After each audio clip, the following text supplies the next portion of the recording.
Whenever you hear about ancient ruins, you almost never picture them being suspended somewhere, or just randomly hanging on the branch of a tree, right? In fact, for most of the ancient artifacts we have exposed in museums all over the world, archaeologists did quite an impressive amount of digging.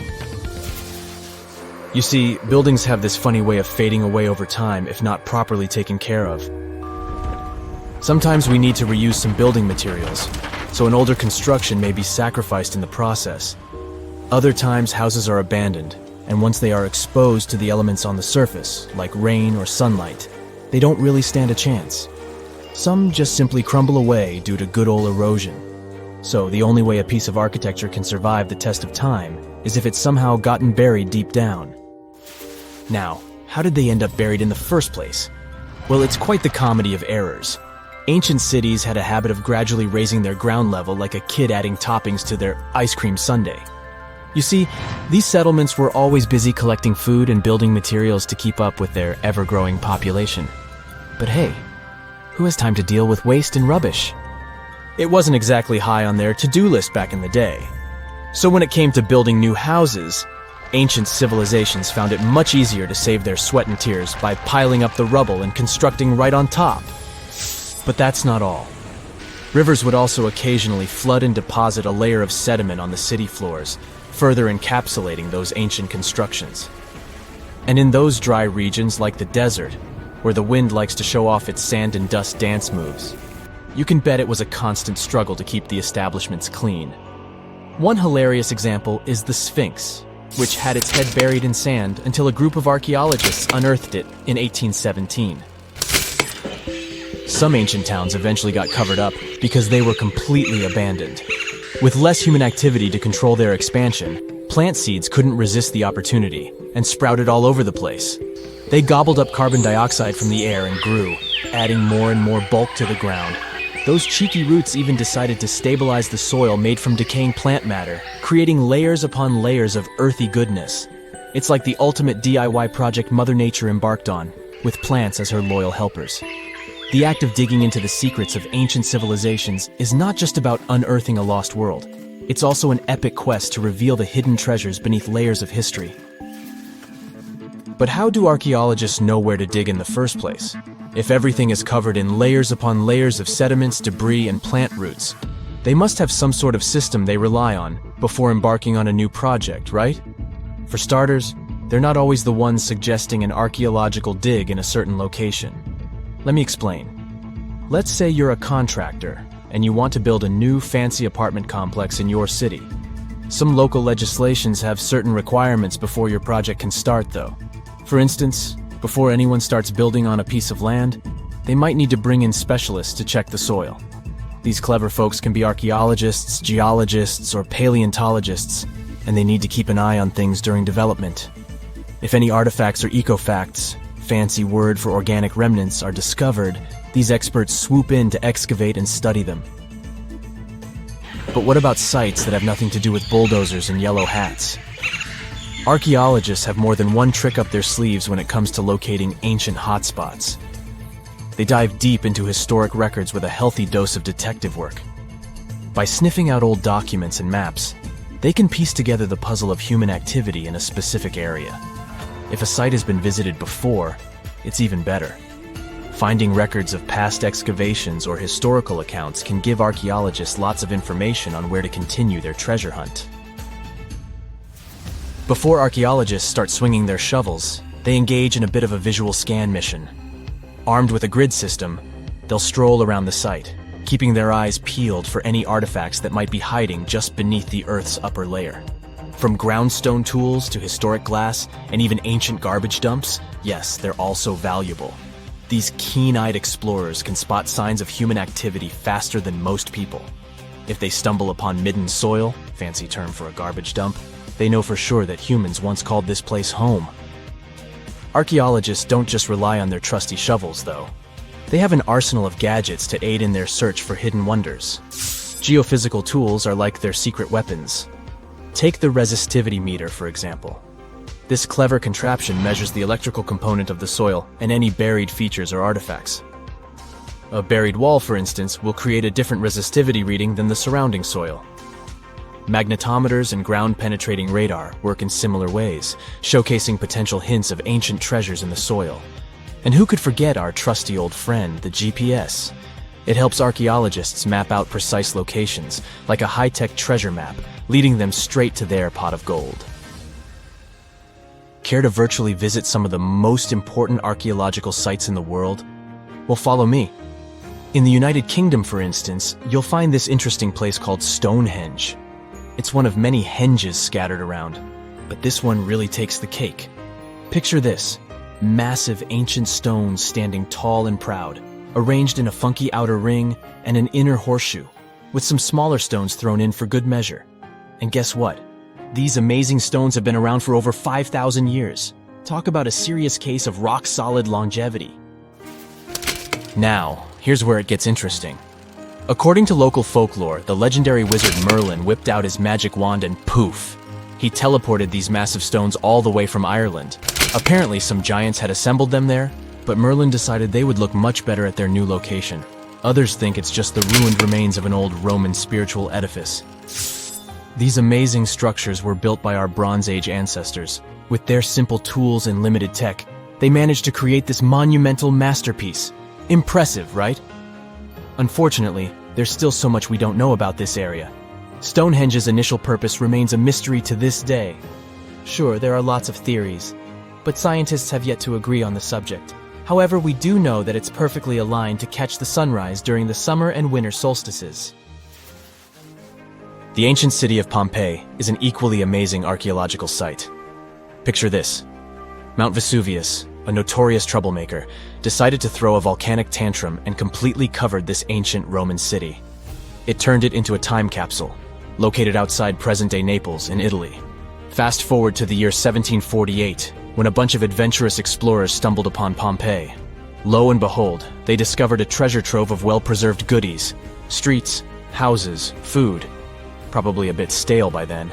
Blingy jewelry, fancy sculptures, colorful frescoes, everyday household items, and even animal and human remains. It was like an epic archaeological party. From the looks of it, Pompeii had it all. Fancy houses and villas, a massive 20,000-seat arena, cute little artisan shops, hangouts like taverns. And let's not forget the saucy spots like those luxurious bathhouses for some intense pampering. There's also the sanctuary of Apollo, where people used to gather for their daily dose of worship. And of course, the bustling heart of the city, the Forum of Pompeii, where all the cool people used to hang out. And guess what? Pompeii is so cool that it made it to UNESCO's World Heritage List back in 1997. That's like the ultimate Hall of Fame for historical awesomeness. It also includes many other famous buildings and sites, like the Taj Mahal in India and the Acropolis of Athens in Greece. Today we're going to an art history trip. Our main focus is to unravel the mystery of whether or not ancient statues has always been white. We'll visit museums and even time travel to try and get a glimpse of what these statues were really like back in the day.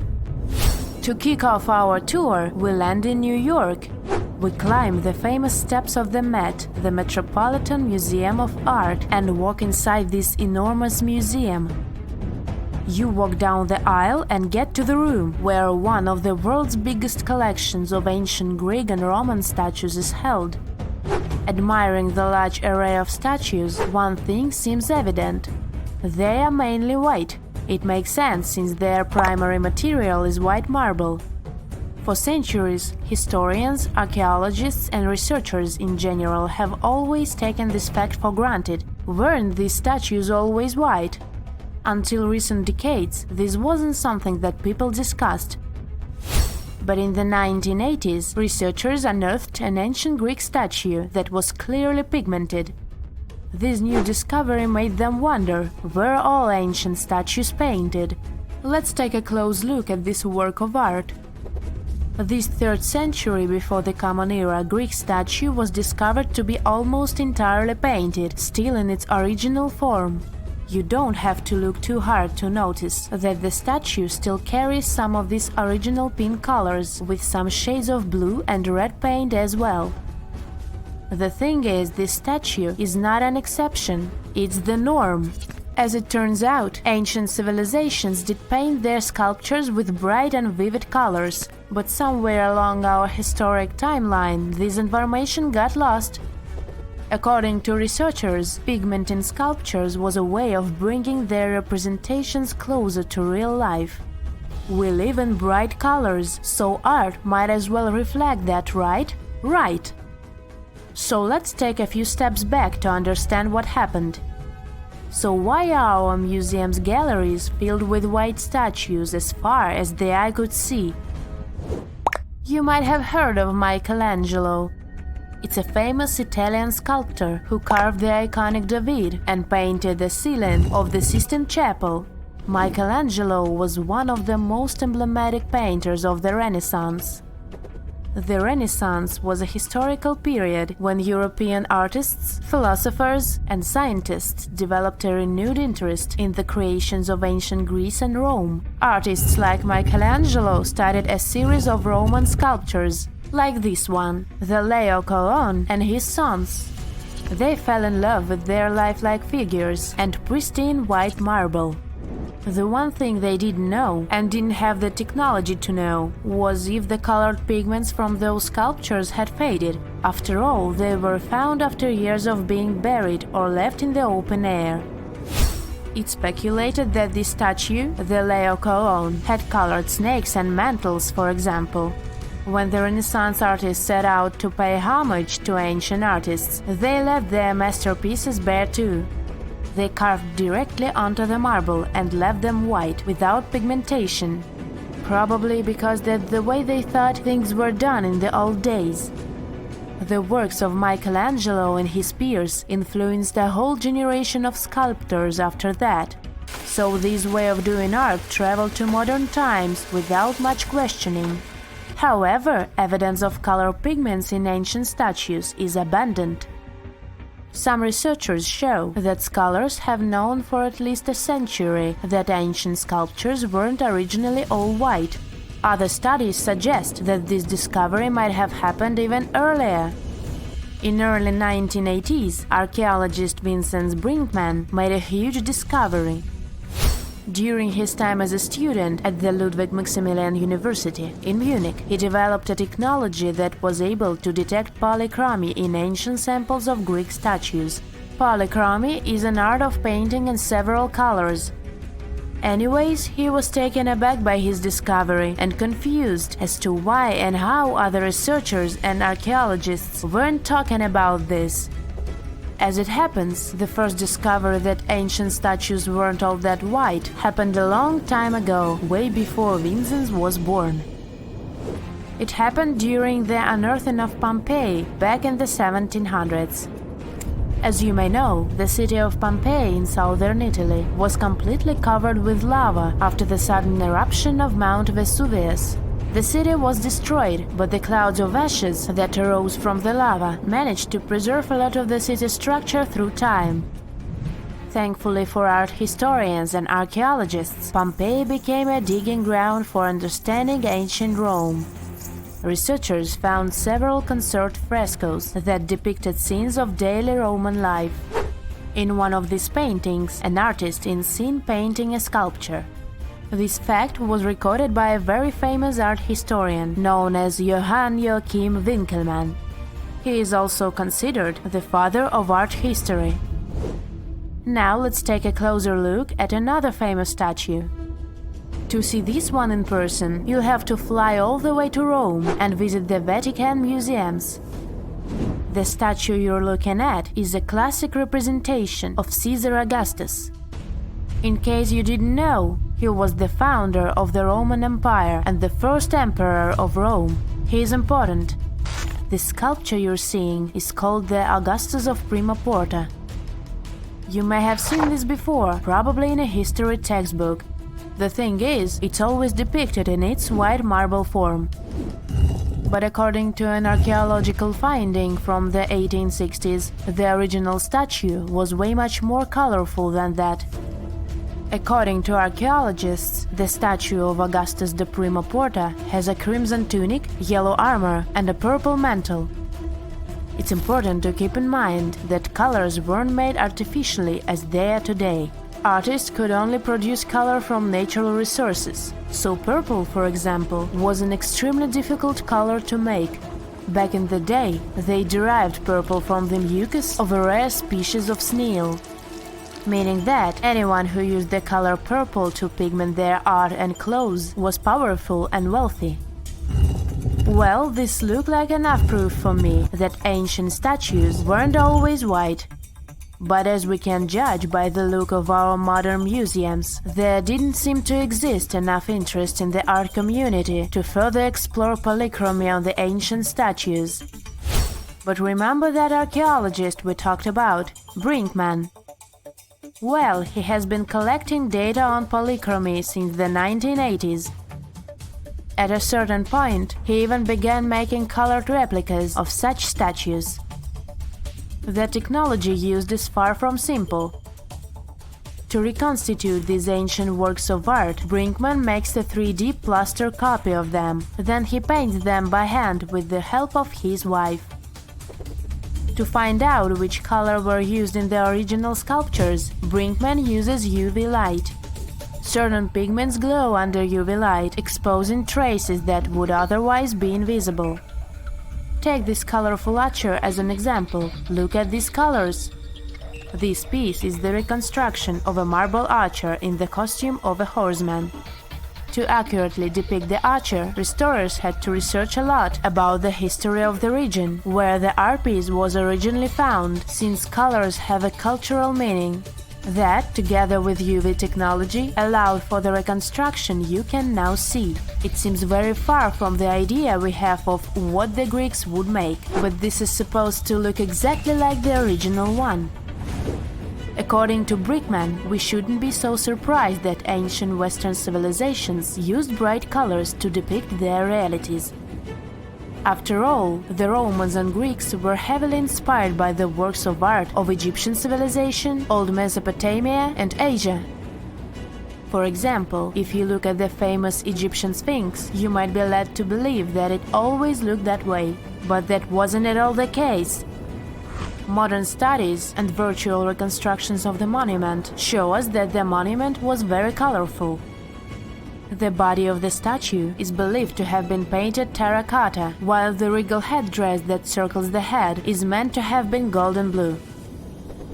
All of these were considered important colors in Egyptian times, and it was only suitable to use them to depict a pharaoh. So how come the world is still talking about a statue that only existed for a mere 54 years over 2,000 years ago? What made this impressive ancient construction so remarkable that we're still discussing it? I'm talking about the Colossus of Rhodes, of course. It's considered to be one of the 7 wonders of the ancient world, along with the Great Pyramid of Giza or the Gardens of Babylon. There are a lot of mysteries surrounding this ancient statue, but let's look at some of the facts first, shall we? What we do know is that the local Rhodians decided to start a massive project once a Macedonian siege over their island was over. In other words, it was their way of honoring the higher powers for their victory. Using a lot of material left behind by the Macedonians, they started the construction of the Colossus, which is estimated to have taken about 12 years.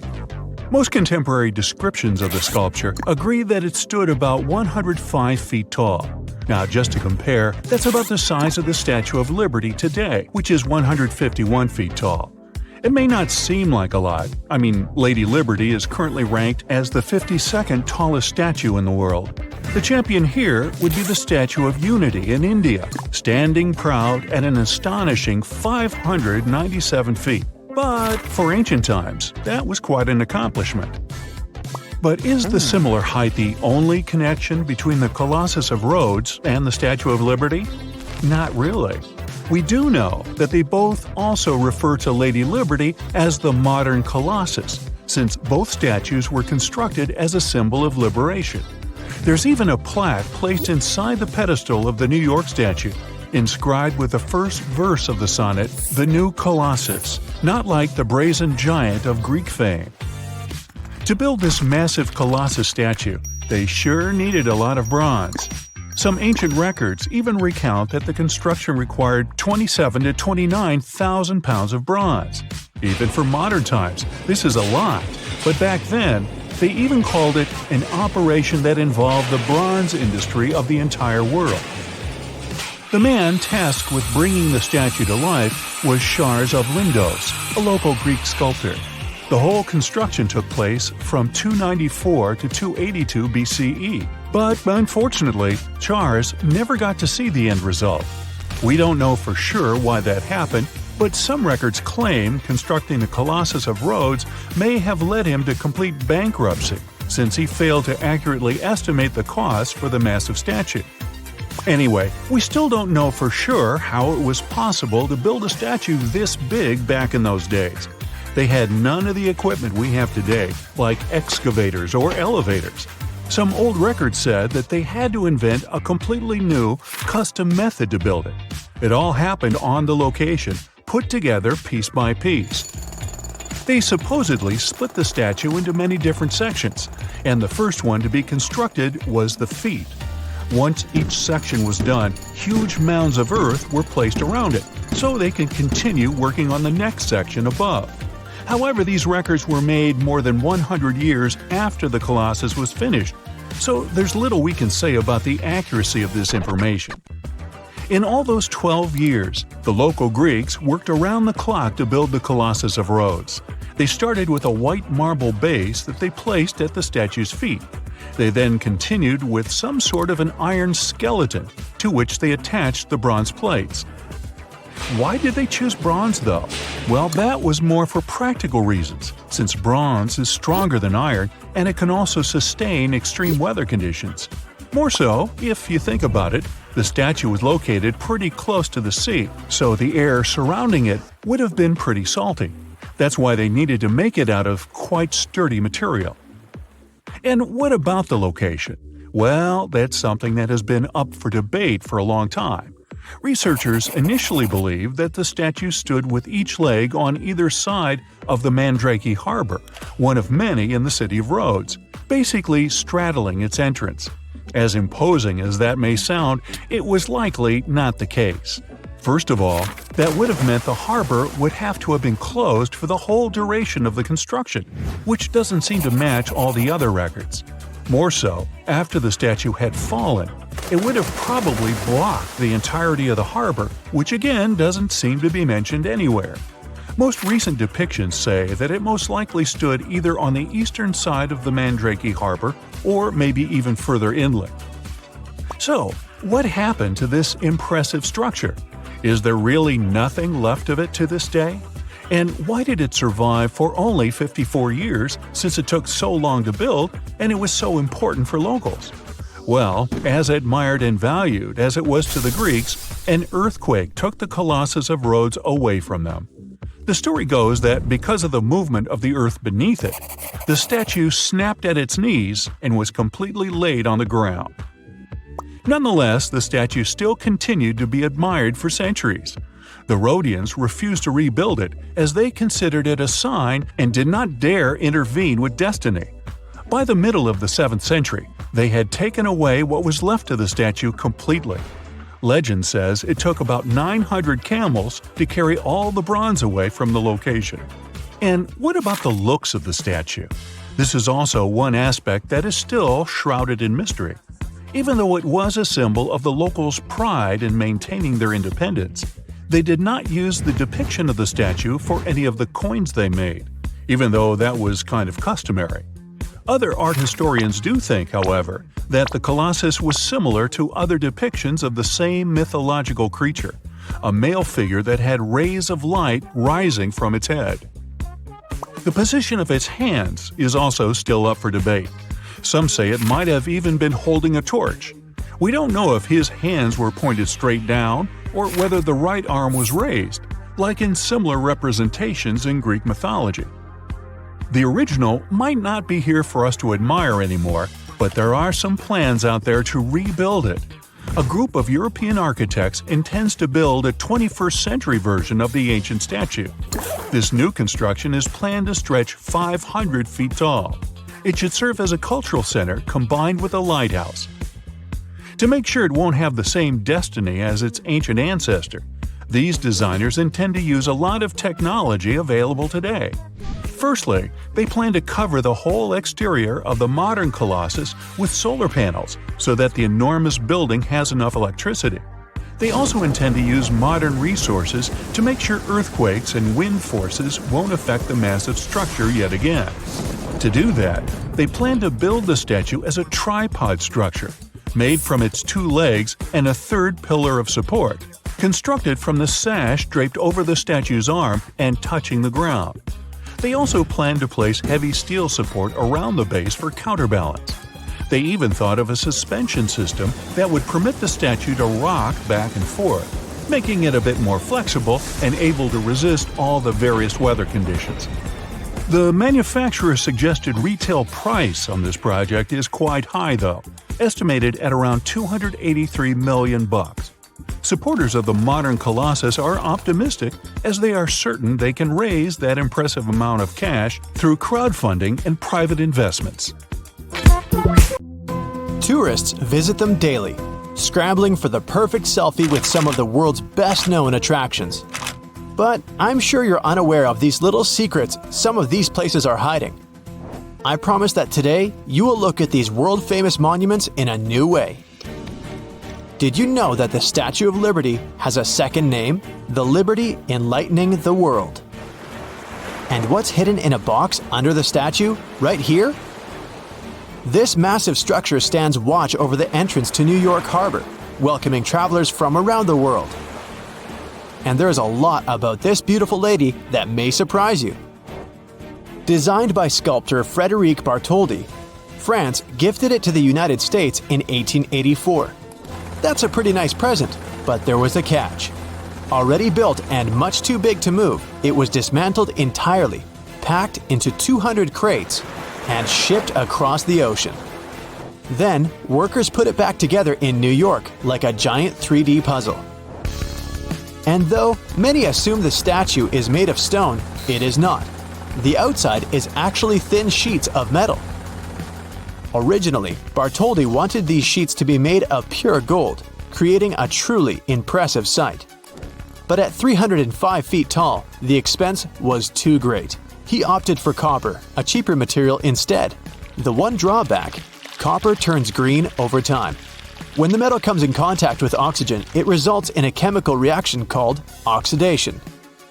The Statue of Liberty was originally the color of a shiny new penny. Not as impressive as gold, but pretty spectacular. For 25 years, it changed to a darker brown. Then, slowly faded to the light green it is today. Because the statue is hollow, you can actually go inside and walk up to her head. I hope you've been working out though. You have to climb 354 stairs to make it to the crown. Though initially open to visitors, the torch is now out of bounds. It was damaged in 1916 and has remained closed ever since.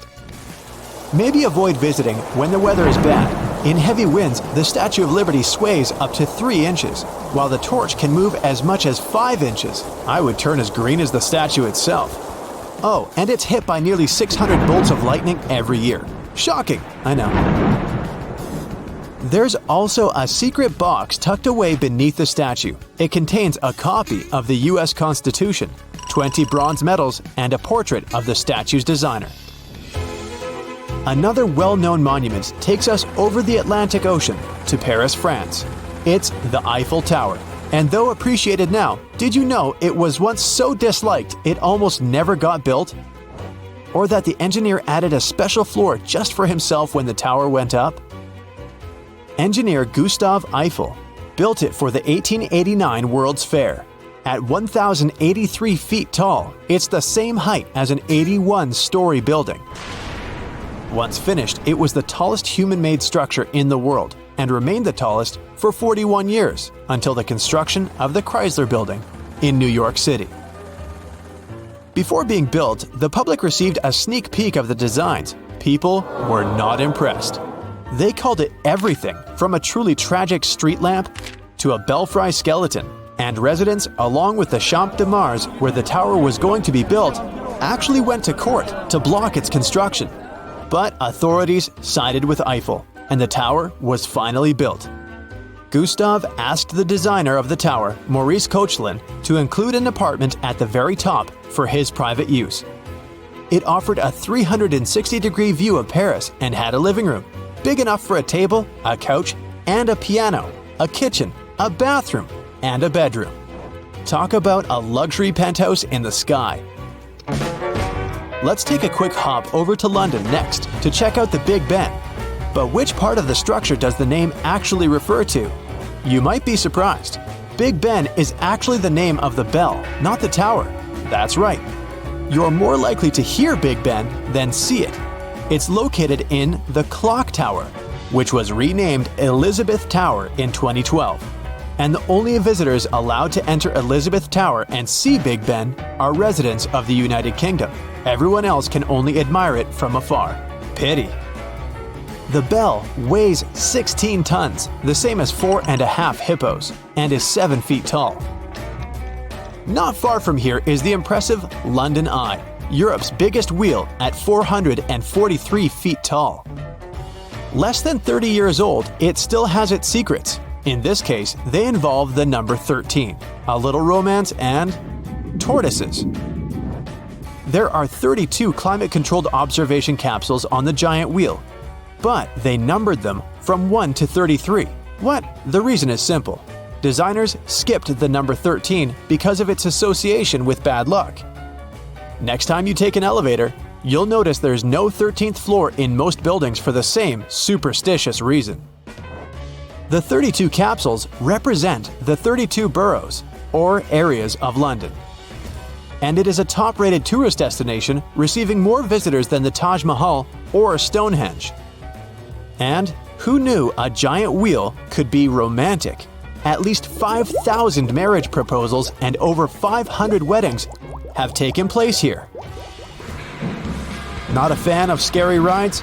You got nothing to worry about. The London Eye moves at a very slow 10 inches per second, which is twice as fast as a tortoise moving at top speed. The ride doesn't even stop to let people on and off. Back to the United States for this next famous monument, the Hollywood sign. Did you know that it used to be bigger? Or the reason it was built in the first place? Don't worry, I'm about to share all its secrets. Developers S. H. Woodruff and Tracy E. Schultz built the original sign in 1923, creating it to advertise real estate. The two men wanted to establish a new neighborhood called Hollywoodland, and the now iconic sign was simply meant to be a giant advertisement to draw home buyers to the area. They planned to remove it after 18 months. In fact, the original sign spelled out Hollywoodland. The city dropped the last 4 letters in 1949. And now, you can only appreciate it from a distance. Tourists are not allowed anywhere near the actual sign. Standing in your way, razor wire, motion sensors, infrared technology, and alarms. There are even helicopter patrols. Yikes! Let's head north to Canada next, to the city of Toronto. When you search along its skyline, you'll see its most famous landmark, the impressive CN Tower. At 1,815 feet tall, it's pretty hard to miss. But what treasure does it hide in a special time capsule tucked away in its walls? It took a whole year for 1,500 workers to build the tower, completed construction in 1974. 2 years later, it was open to the public. Afraid of heights? It might not be a tourist attraction for you. First, the elevators have glass sides and a glass floor as well. It takes 58 seconds, speeding at 15 miles per hour to take you from the ground floor to the observation deck in the sky. And the deck also has glass panels on the floor. Don't worry though, you're not gonna fall through. They're so strong that they can handle the weight of 35 moose. I wonder how they tested that. When the tower opened in 1976, a time capsule was hidden in the wall of the lookout level. Inside, you'll find newspapers, Canadian coins, letters from children, and a letter from Pierre Trudeau. The capsule will remain there until 2076, and there's more. Mount Rushmore actually has a hidden room behind Abraham Lincoln's head, but what's inside? Sculptor Gutzon Borglum initially had a much bolder design in mind, including moments in American history with the foreheads of George Washington, Thomas Jefferson, Theodore Roosevelt, and Lincoln. But his ideas were too ambitious.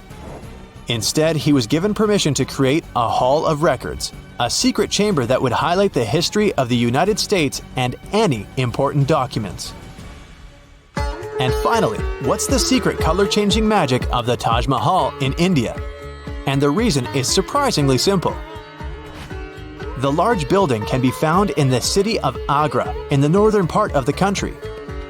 It was built by Shah Jahan as a monument and a tomb for his wife, Mumtaz Mahal. Construction started in 1632 and wasn't completed until 1647. White marble covers the outside of the building and is decorated in jewels like lapis lazuli, jade, turquoise, and amethyst.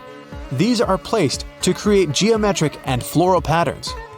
But if you look at photos of the building, it doesn't always look the same. The color changes depending on the time of day.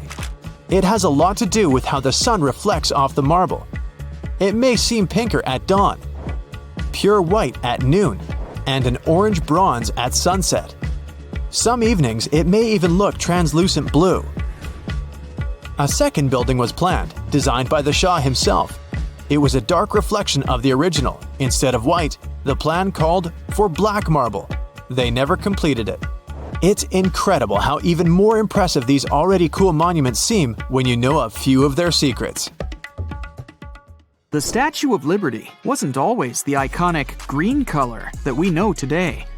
The statue originally consisted of copper skin over the iron framework, making Lady Liberty appear a bright bronze color.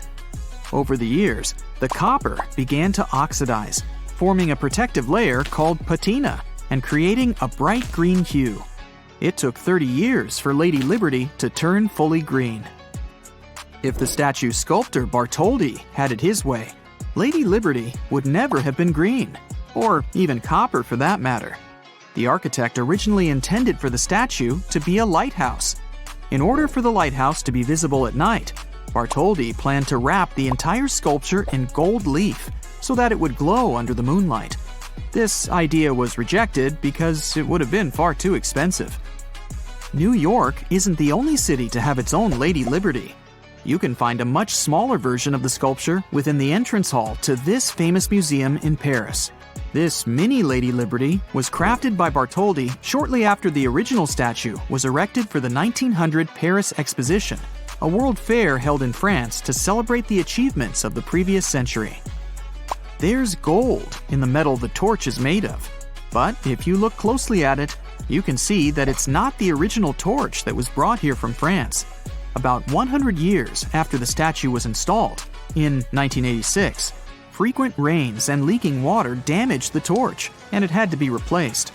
At first, the old torch was displayed as a museum piece just inside the pedestal at the entrance. But recently, a new museum was built on the island, and the torch was moved there. Some rumors about the statue say that Thomas Edison once wanted to make it speak. He wanted to put a huge phonograph in it, the sound of which could have been heard even in Manhattan.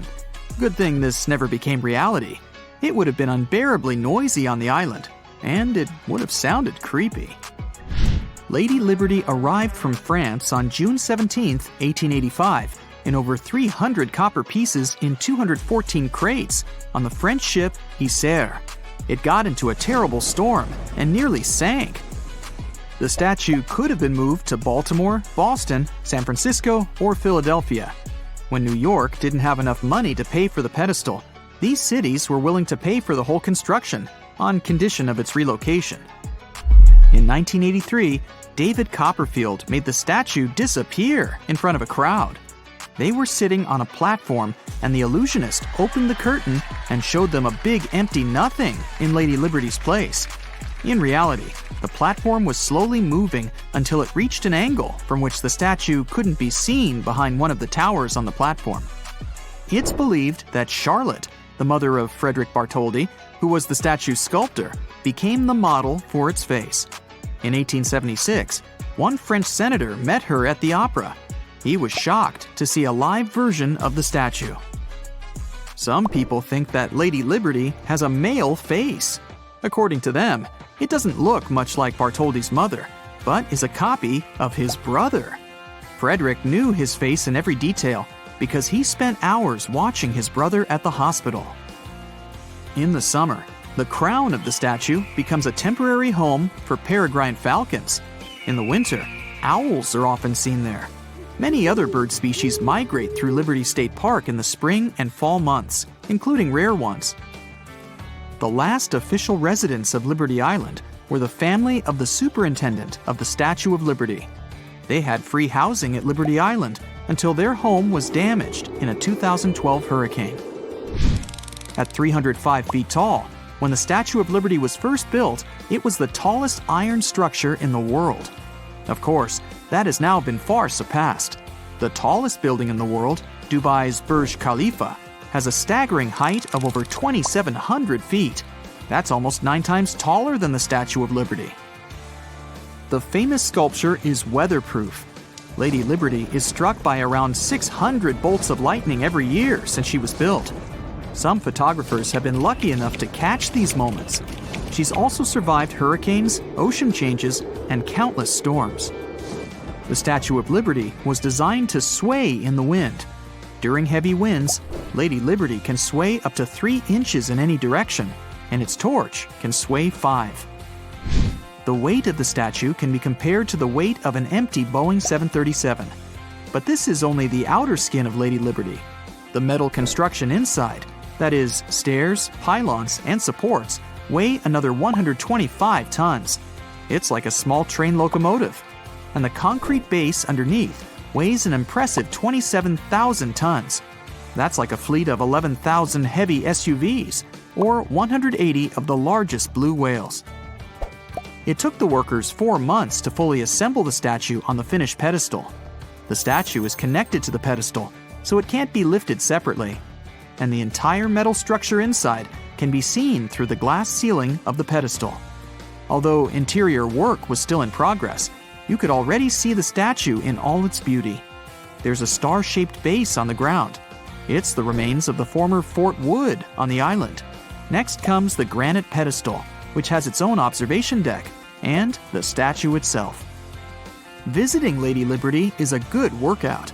Visitors need to climb 354 steps to reach the crown. Inside the crown, there are 25 windows, providing stunning panoramic views of New York City. It's also much smaller than you thought it would be. Lady Liberty's crown is adorned with 7 individual spikes. Some say these spikes represent the 7 oceans and continents of the world, bearing the universal concept of liberty. Others think they represent rays of sunshine. The Statue of Liberty was first assembled near Parc Monceau in Paris. The locals loved her so much, they called her Lady of the Park. They used 300 different kinds of hammers to shape the copper, which was the weight of an African elephant, into the statue. The statue was finished thanks to one of the first crowdfunding campaigns in history. First, French sculptor Frédéric Auguste Bartholdi, who created the statue, raised funds in his country to build it. Then, over 120,000 donors in the US joined in to give it a pedestal. Lady Liberty received a new torch with a flame during the 1984 renovation. It's made of copper and covered in 24-karat gold leaf. The original torch had to be replaced because of water leakage. You can now see it at the Statue of Liberty Museum. During the same renovation, the statue got a nose patch and a better supporting structure. The original one was slightly imperfect. They found out the head had been installed 2 feet off center, and the arm was 18 inches away from the body. The Lady of the Harbor is as tall as a 22-story building. Her face is as long as a queen-size bed, and her hands are twice as long. If this lady ever wanted to buy shoes, they'd have to be a size 879. Her waistline is as long as a double-decker bus, and she is about 5 times as heavy as a T-Rex. It's practically impossible to see it when you visit, but Lady Liberty is standing on a broken shackle and chains. They stand for breaking free. Her right foot is slightly raised. Bartholdi was thinking of putting chains in the statue's hand first, but ended up giving her a tablet instead. The pedestal now hosts a museum where you can learn all about the statue's history. From there on, you can climb a double metal narrow staircase of 354 steps to the crown. It's so small, it only fits 10 people at a time, but it has an impressive 25 windows. The torch is closed for visitors. Bartholdi was assisted in his designs of Lady Liberty's structure by Gustav Eiffel. He was a famous structural engineer who, you might have guessed from his name, is famous for designing the Eiffel Tower. Eiffel designed the framework and structures that support the Statue of Liberty. Liberty Island was only named so in 1956, 70 years after the statue had been installed. Until then, it was known as Great Oyster Island, then Bedloe Island, after a Dutchman who owned it. At some point, it was also called Love Island by order of Governor Francis Lovelace. You can't travel to Liberty Island by a private ship and dock it there. The only allowed official way to get there is by Statue Cruises Ferry. 2 centuries ago, a 31-year-old Frenchman stormed into his brother's office in Paris. He had only one thing to share. "I've got it!" The man was so excited that he immediately collapsed. He spent the next 5 days in bed recovering his health. Who was this mysterious person, and why was he so thrilled? Jean-François Champollion made one of the greatest scientific breakthroughs in human history. He had cracked the code of Egyptian hieroglyphs. This enabled scientists to finally unravel the secrets of this ancient civilization. They weren't able to read hieroglyphs for nearly 2,000 years. After the Romans took over Egypt, the intricate writing system slowly faded away from people's minds. The last of the hieroglyphic texts date back to the 4th century. For thousands of years, Egyptians used images to show their lives. But the knowledge of how to read these pictures was lost to modern science. The story of hieroglyphs began in 3250 before current era. That's when ancient Egyptians developed writing. Their motivation was to better organize the distribution and storage of goods. One of the earliest examples is a ceramic jar that had an inscription in black ink. There were 2 major writing systems. The first were the hieroglyphs, which literally means sacred carving.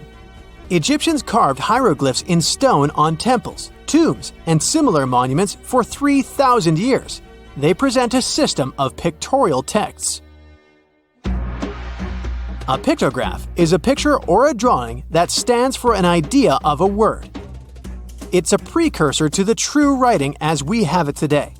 For example, when Egyptians wanted to write ibis, they would draw a small image of the bird. Hieroglyphs can be found on walls. They were a formal way of writing. The other writing system was hieratic. Egyptians mostly used it when writing on papyrus. That's an early, thicker form of the paper we have today. It soon evolved into demotic. This improved version became the most common writing systems in ancient Egypt. Then, in the early 4th century BCE, Alexander the Great took control of Egypt. This was the time when the Greek Ptolemaic dynasty ruled the country. You've probably heard of the last ruler of this dynasty, Cleopatra. During her time, Egyptian Demotic and Greek were used side by side. The two started mixing, and by the year 100, a new language emerged, Coptic. It slowly replaced the ancient writing system. Only Egyptian priests used hieroglyphs for the next couple of centuries, and then their meaning was lost to history. But not forever. Arabs were the first who tried to solve the mystery of the hieroglyphs. Medieval travelers came across these strange symbols and wanted to understand their meaning. They consulted speakers of Coptic and translated text from Greek and Latin into Arabic to break the code of the hieroglyphs. During the Renaissance, Europeans also became fascinated with the legacy of ancient Egypt. Scholars from the Old Continent believed that hieroglyphs were a group of symbols as opposed to a written language. This was all about to change in 1799. A year earlier, Napoleon, the famous French ruler, arrived in Egypt. his subordinates constructed a fort that dated back to the 15th century. Rashid, or Rosetta, was a port town in the northeast of Egypt, near Alexandria. One section of the old fortification wall contained an interesting slab inside. The stone tablet was made of a granite-like rock. It was just 40 inches high and 30 inches wide. It contained 3 distinctive sections of text carved into it. The letters were in 3 scripts and 2 languages: hieroglyphs, Demotic, and Greek. It was a fragment of a larger ancient stela. These are upright stone slabs that are used to dedicate to a person or an event, but the one from Rosetta was damaged. 2/3 of the hieroglyphic text on the top was missing. The bottom Greek text lacked a cornerstone. The only fully preserved section was the writing in Demotic in the middle of the slab. It eventually ended up in the British Museum. The scientific community was intrigued, and the race was on to decipher it. Prints and casts of the slab went out all over Europe. Scholars already knew ancient Greek, so in theory, this shouldn't have been so hard. The first people who saw the Rosetta Stone thought the process would take 2 weeks. In the end, it took 2 decades. The main issue was the fact that hieroglyphs and spoken ancient Egyptian didn't have a connection anymore. Scientists didn't know what sounds the letters on the slab corresponded to. Imagine if English disappeared 1,000 years in the future. Then someone finds a tablet with the word dog. At first, they wouldn't know how to read the word or the individual letters. Even if they figured out how to pronounce the word, they wouldn't know its meaning. This is what linguists were dealing with in the case of the Rosetta Stone. The careful study of the artifact produced another find. The texts weren't direct translations of each other. They both described the same event, but in different words. It was like you saw a movie with 2 friends, and then all 3 of you wrote different reviews about it. The original text was probably in Greek, but the translators added extra words to make it sound more Egyptian. An English physician and physicist, Thomas Young, made the first great breakthrough. He knew that the name Ptolemy appeared several times in the text based on the Greek translation. This wasn't an Egyptian name, so it was impossible to represent it with a single image. The only way to spell out this Greek name was to use symbols that sound like it when produced. This is called transliteration, and we have it today as well. This is how foreign-sounding words are written down in Chinese or some Slavic languages. Young focused on sets of hieroglyphs in oval frames. These are called cartouches. He experimented a bit but finally discovered that one of them read, Ptolemy the Great. The individual hieroglyphs that made up this name corresponded to sounds needed to produce it. This is where our mysterious man from the beginning of the video enters the picture. Champollion picked up where Young left off. He knew Coptic, so the Frenchman was able to determine what many other hieroglyphs sounded like. The eureka moment was close. It came while he was studying a cartouche from a site dedicated to Ramses II.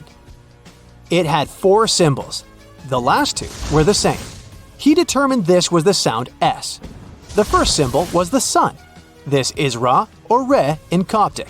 So the cartouche read Ra something SS. Can you already guess the name? Of course, it's Ramses. This breakthrough finally cracked the code.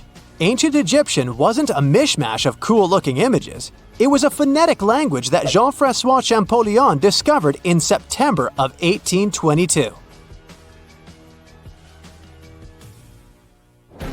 The stone slab is today known as the Decree of Memphis. The Egyptian council issued it in this city in the year 196 before current era.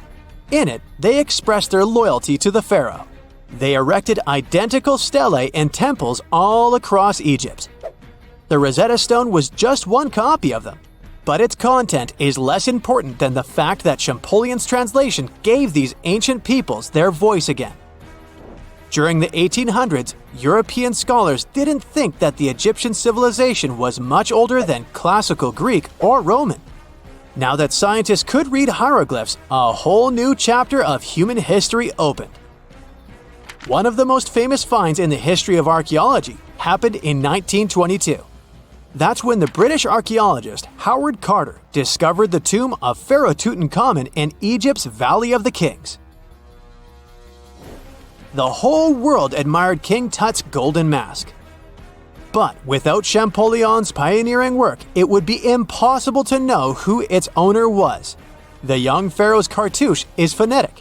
For instance, you pronounce the pictograph of a chick as the vowel U. The symbol for the key of life is an ankh, and there is a shepherd's crook in the end. It symbolizes the word ruler. It's 1898, and you're taking part in excavations in Saqqara. This place, not far away from Cairo, is full of ancient tombs and pyramids. You're in your Indiana Jones mood and hope to find something really phenomenal to become famous. Gold, manuscripts, treasure maps, mummies of famous pharaohs. Wait, a wooden bird? You're really disappointed as it looks like a regular toy. An old one, but still. Little do you know that years later, someone would propose that your bird was actually an ancient monoplane. So the artifact, nicknamed the Saqqara bird, is made of a sycamore tree. The birdie has a wingspan of just 7 inches and weighs around 40 grams. A perfect original souvenir from Egypt, I would say. It's over 2,000 years old and looks pretty plain, without any carvings of feathers or other intricate ornaments. It has a beak and eyes though, which makes our find look like a hawk, the emblem of the deity Horus. Its tail is rather unusual as it's squared, looks weirdly upright, and it seems like the sunken part of it was the place for a now missing piece. Humans love solving a good mystery, so there have been several attempts to explain the use of the birdie. First, quite simply, is that it was a ceremonial object. The second idea is that it was a toy for a child from some well-off family. It could have been some sort of boomerang, which was a popular concept in ancient Egypt. Then there was a theory that the bird had been used as a weather vane. But this one has been debunked as the figure doesn't have any holes or markings, except for the one made at the museum in Cairo to fix the exhibit on a stick. So there was no way to hang it in the past. Almost a century after the bird was found, Egyptologist Dr. Khalil Masiha proposed a new theory that it could have been a model of a monoplane. He believed the bird was missing a horizontal tailplane. Otherwise, it had its wings set at a right angle, similar to that of modern planes. It could have worked to generate the aerodynamic lift necessary for flights. Dr. Masiha also claimed that it was common at that time to place miniature models of technological inventions in tombs. So, did the ancient Egyptians really invent the plane in 200 BCE? That would make the Wright brothers, who are considered the inventors of aviation, really upset. They made one of their first flights only in 1903. There's just one way to know for sure, and that is to test the model. But you know, the ancient museum in Cairo would unlikely let one of their cherished exhibits fly around like a toy. That's why glider designer Martin Gregory built a similar model, this time of balsa wood, and concluded that even with the missing tailplane, the plane wasn't much of a flyer. Case solved? Not really. This didn't sound convincing enough to the History Channel, so they invited an aerodynamics expert to build another replica of the bird.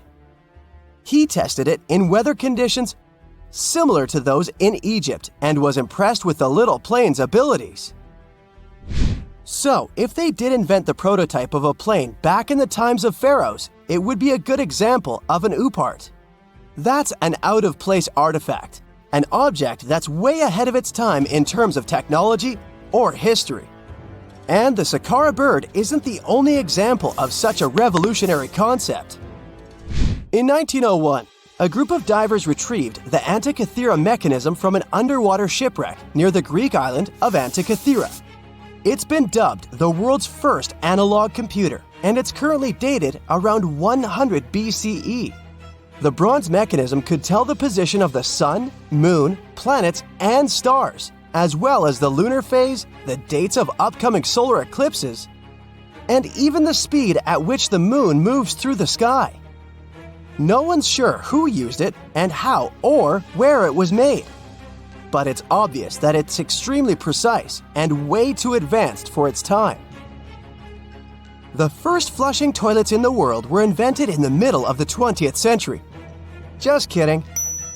The ancient Minoans on the Mediterranean island of Crete and the Indus Valley civilization both came up with this brilliant invention at the same time, around 4,000 years ago. The plumbing and sanitation were so well done that no one managed to design anything better until 2,000 years later.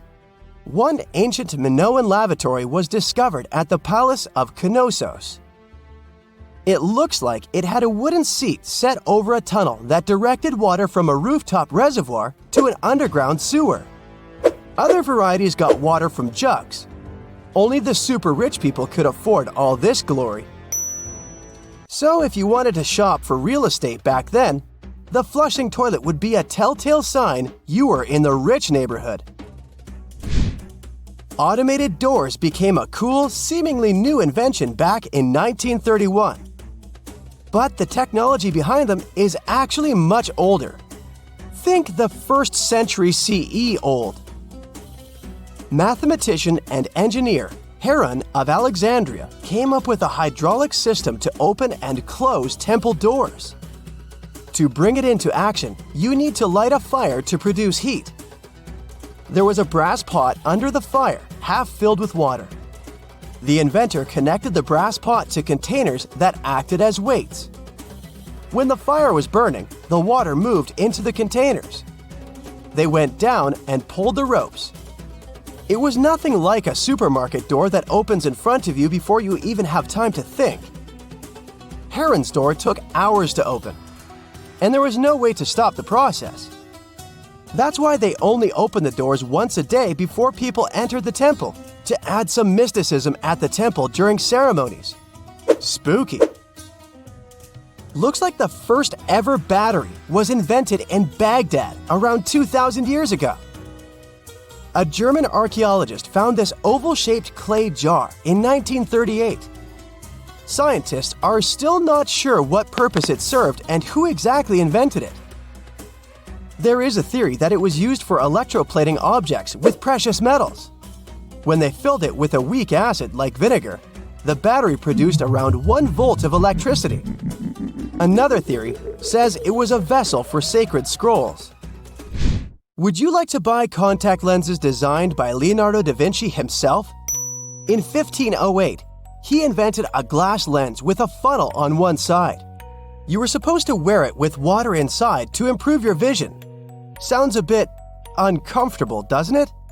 So, around a century later, French scientist René Descartes decided to improve the idea and make the cornea contact the future lenses. Contacts because they contact your eyes, get it? The glass tube with liquid did help improve vision, but blinking was sadly impossible. 2.5 centuries later, new technologies in the glass industry let scientists design contacts that would fit in the eye and even let the wearer blink. Thanks, guys! Still, those lenses were made of heavy blown glass and didn't let the eye breathe. About 50 years later, contacts became plastic, lightweight, unbreakable, and scratch-resistant, but still covering the entire eye. And then, in 1948, an English optical technician accidentally sanded down a plastic lens and figured out they'd still be in place even if they covered only the cornea. Imagine you're living in 19th century London and need to send a message to New York. It would have taken about 10 days to get there by ship. So when delivery time went from days to hours in 1858, it was a true sensation. The first message was sent by Queen Victoria herself. It was all made possible thanks to the transatlantic telegraph cable, running under the ocean. Sadly, the new cool invention only lasted a few weeks. It took years to bring it back to life. When you hear the word mummy, you might get a chill down your spine. That's because most of us associate this word with those creepy characters we've seen in some scary movies. But in reality, mummies have helped us understand a lot about ancient civilizations, their rulers, and about how people used to deal with losing their loved ones. The people most famous worldwide for their mummies are the ancient Egyptians. They believed that some sort of existence after passing away was possible, if certain conditions were met. That's why they insisted on preserving the human body through the process of mummification and placing the mummy in a furnished tomb, kind of like giving it a fully functioning apartment of its own. Why did they believe in this? Well, because they were deeply connected to their natural environment for the most part. They saw the natural cycles around them, like how the sun rose every day, followed by the moon, or how new life was always sprouting from plants, even after they had wilted away. They also believed that the powerful spirit Osiris, who represented the cycle of passing away and resurrection, played a role in this process. To prepare for the afterlife, the ancient Egyptians followed certain rituals, like mummification, which involved using materials like honey, resins, and incense to preserve the body. There's no other mummy more popular than that of King Tut. He was a young pharaoh who ruled over 3,000 years ago in Egypt. The problem with discovering ancient royal tombs is that most of such burial sites were previously robbed. People knew ancient rulers had been left with many valuable belongings, so those locations became vulnerable to thieves. When King Tut's tomb was opened in 1922, people were excited because it had not been robbed, like many other previously discovered royal tombs. That's how well hidden it was. Inside, his mummy was encapsulated in a total of 3 coffins, including one made of gold. The objects found in his tomb showed us what ancient Egypt was like, and studying his mummy also helped us learn about the culture and practices popular at the time when he passed away. We also learned about his family by looking at his DNA. Scientists were able to discover that he had had a disease called malaria and a problem with his foot that might have made it hard for him to walk. Ramses II was another pharaoh in Egypt who ruled for 68 years, which was quite a lot back in the day. He was known for his expansion campaigns and building projects. Many objects from his time as a ruler still exist today, including a large statue of him. Ramses II was about 6 feet tall and lived to be about 90 years old. After looking at his mummy, scientists concluded that he may have had a medical condition that affected his spine. Now, remember those thieves I mentioned before? They are probably the reason why Ramses II ended up in a plain coffin in a secret collection of royal mummies at Deir al-Bahari, which was rediscovered in 1881. Thankfully, archaeologists were able to identify him because his journeys had been recorded on his wrappings. The process was really tedious too. In fact, in ancient Egypt, the mummification process could take a staggering 70 days to complete. A special person would say a very specific speech while delicately handling the body and drying it out using a type of salt called natron. They also used linen and resin to make the body look more lifelike and to wrap it in cloth. The tomb was equally as important for ancient Egyptians. The walls of King Tut's tomb, for example, were adorned with intricate artwork that depicted his journey to the afterlife, from his burial procession to his passage through the underworld. The ancient Egyptians believed that everyone made this journey after passing away, and they filled their tombs with items and paintings to help the person in their spiritual travels. Additionally, the walls of the tomb were decorated with spells from a special book, which contained a collection of poems that the Egyptians believed would help people reach the afterlife. And speaking of how important this journey was, people also placed food in these ancient tombs. In King Tut's tomb, archaeologists discovered 36 jars of vintage beverages and 8 baskets of fruit, which were believed to be left there to help him in his journey to the afterlife. The Egyptians believed that traveling to the afterlife took a really long time, so they left a lot of supplies, such as food and water, to sustain their loved ones. Pharaohs also generally had numerous luxurious garments and beautiful jewelry in their tombs to ensure that they would have a fashionable journey. These items included various types of linen clothing, such as tunics, scarves, gloves, and headdresses, as well as a lot of gold jewelry with precious stones, like bracelets, buckles, pendants, necklaces, rings, and even precious depictions of insects for protection. Some were also deposited with fans made from ivory and ostrich feathers to keep them cool in the afterlife. Some ancient rulers were even placed in their forever apartments along with boats. For example, Pharaoh Khufu built the Great Pyramid at Giza as his tomb, and a large ship was found inside. King Tut, however, was buried with multiple boat paddles, but no actual boat.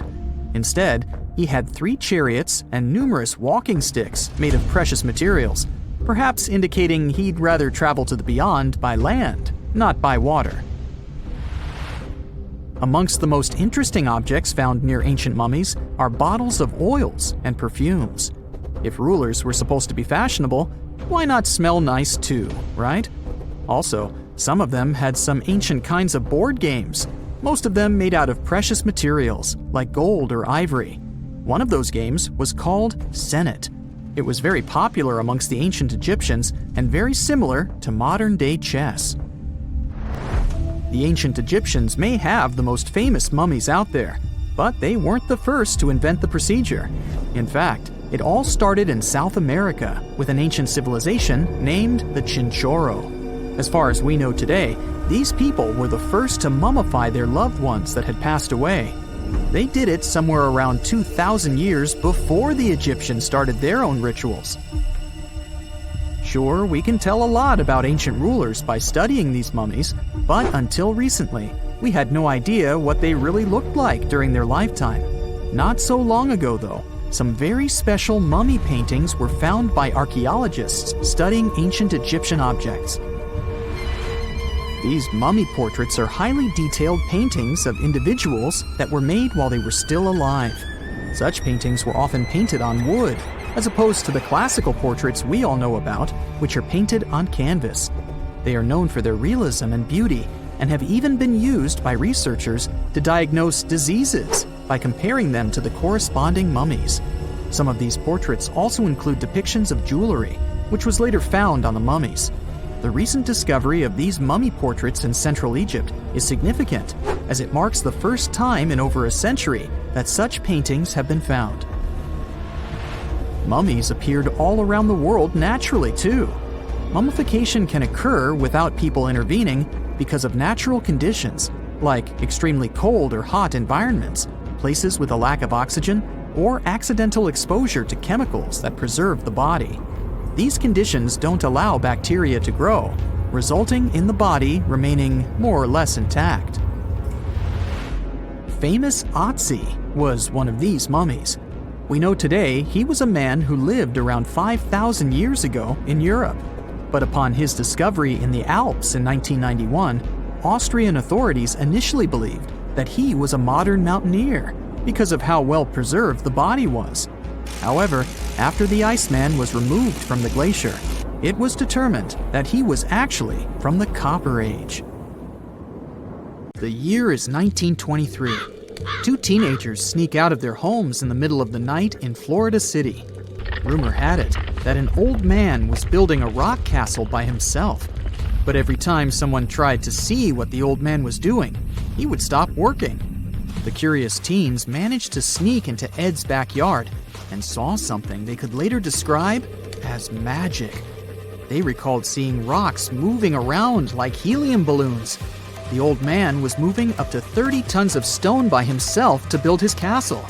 Even if he didn't allow anyone to see him working, he would proudly talk about it around the town. But whenever people asked how he was building a stone castle all on his own, he simply answered, "I cracked the secret of the pyramids." This story begins in Latvia, Edward Leedskalnin's home country. Edward was born in a small village on January 12, 1887. He was born in a family of stonemasons, which is probably where he learned ancient techniques of building. However, he grew up as a sickly boy, which meant he could never carry much weight or undergo heavy physical activity.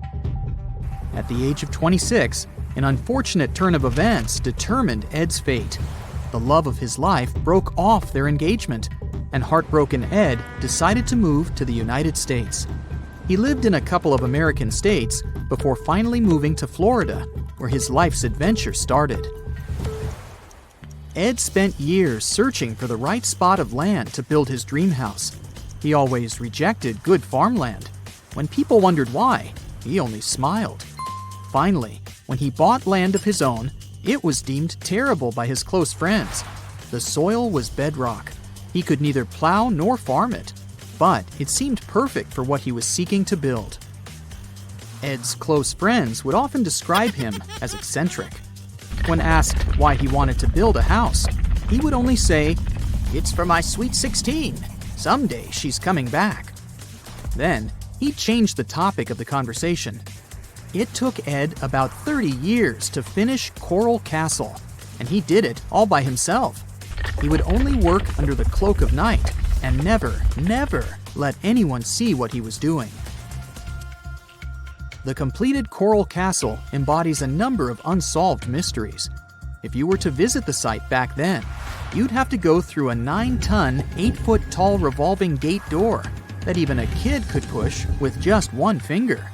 Ed was so proud of this door that he originally named the site Rock Gate Park.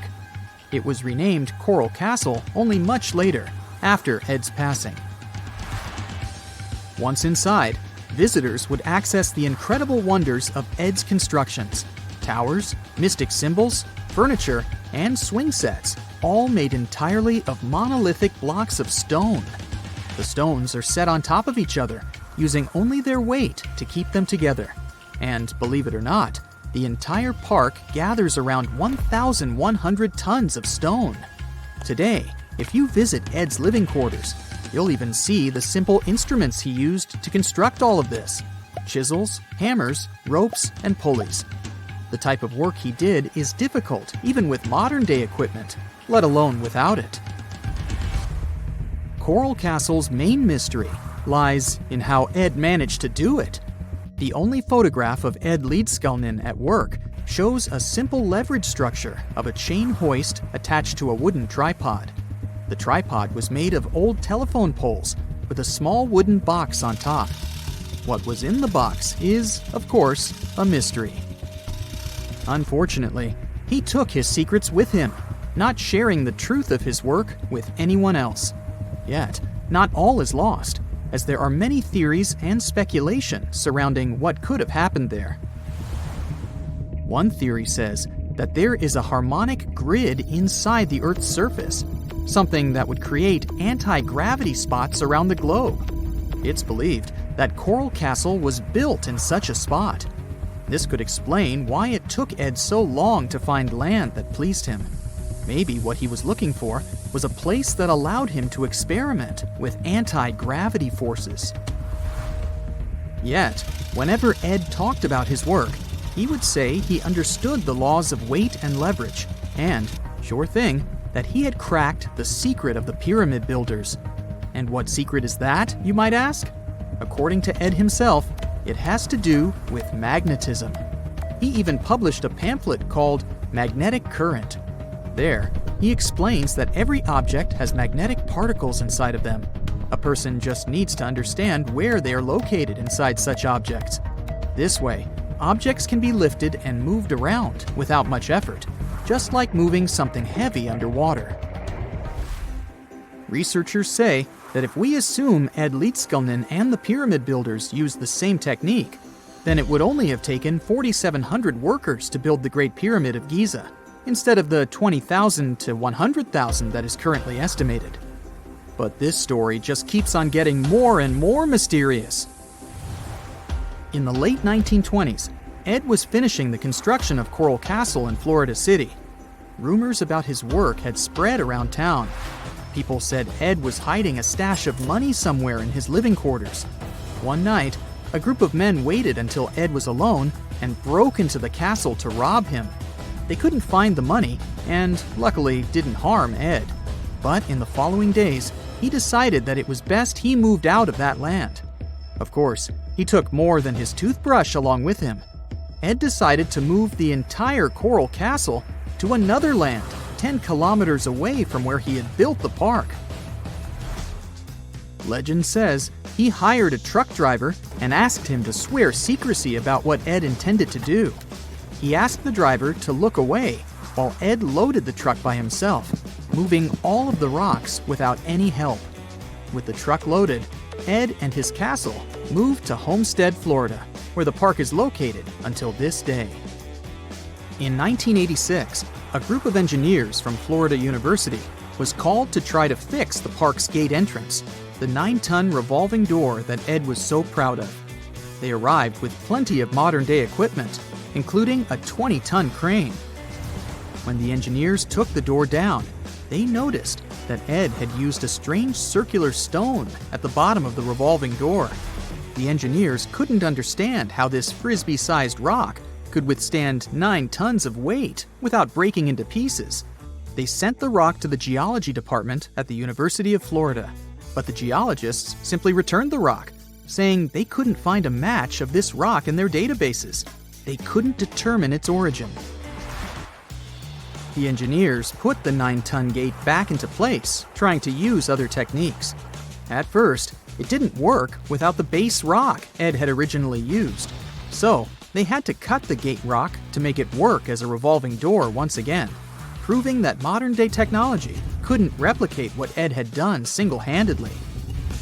Fast forward to 2011, and another man claimed to have cracked the code of the pyramid builders and Ed Leedskalnin himself. Wally Wallington, a retired construction worker from Lapeer County, Michigan, has managed to build using similar techniques to those used by Ed. Wallington is known for having built his personal Stonehenge in Michigan. He is said to have used simple machines, such as levers and counterweights, moving around multi-thousand-pound concrete blocks. Unlike Ed, Wallington has shared his techniques with the public. Multiple videos are showing the clever engineering he built from very simple materials. It sure is impressive. The man has moved his entire barn into another property just with the help of simple tools.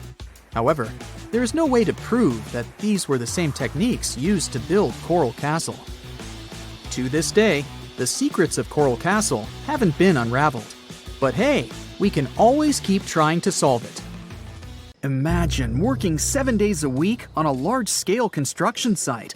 You, along with thousands of others, carry millions of stone blocks and put them on top of each other according to a complex system.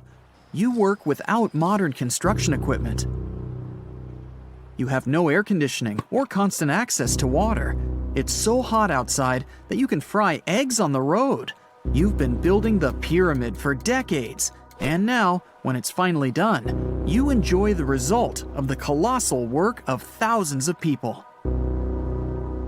You're looking at a giant cultural monument of global value that will freeze in time and amaze people for tens of thousands of years. A few thousand years have passed. People in the 21st century see the pyramids and are like, wow, I can't believe humans have built this. Yeah, the people who built the pyramids wouldn't have appreciated such a theory. But actually, there are reasons to believe that people built it using some fantastic technology.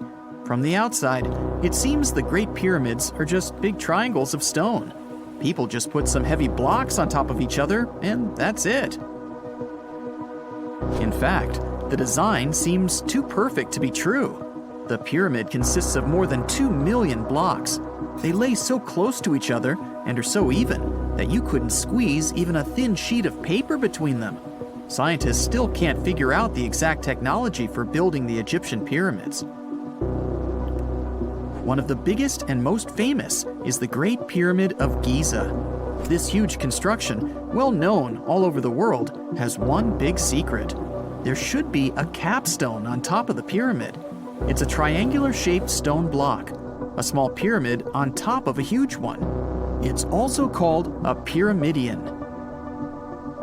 The builders of ancient Egypt made it out of granite and limestone and covered it with gold. No records or old drawings prove that there was a pyramidion at the top of the Great Pyramid of Giza. But there's another ancient Egyptian structure with such a triangle, the Red Pyramid. It was built before the Great One, and its capstone has survived to this day. Archaeologists have found and reconstructed it. But where could the capstone of the Great Pyramid be? It's a mystery that still has no answer. Some are sure that some thieves have stolen it from the top. Maybe they just climbed up and pushed the pyramidion down. It makes perfect sense. The capstone was probably the most valuable element of the pyramid. Many scientists and archaeologists still don't know its exact purpose. Some believe that this peak covered with gold glorified the pharaohs. The capstone reflected moonlight at night and illuminated the entire space around it. During the day, the capstone reflected sunlight with its shiny surface. You could have noticed it from afar. The top of the pyramid was a kind of guiding star for lost travelers. All other stone blocks of the pyramid consist of limestone. People polished them to make them look shiny. In the past, they were even glowing and reflected light. You could see glowing pyramids from space, although they looked like tiny lights. Over thousands of years, winds, sandstorms, and rains have changed the pyramid's appearance. If people had taken care of them all this time, they would have looked like something out of science fiction movies, or the pyramids from Las Vegas. But unfortunately, we will never see their original appearance. Some archaeologists and scientists believe that the capstone could absorb the sun's energy and distribute it evenly throughout the pyramid. No one knows precisely why the Egyptians needed this technology.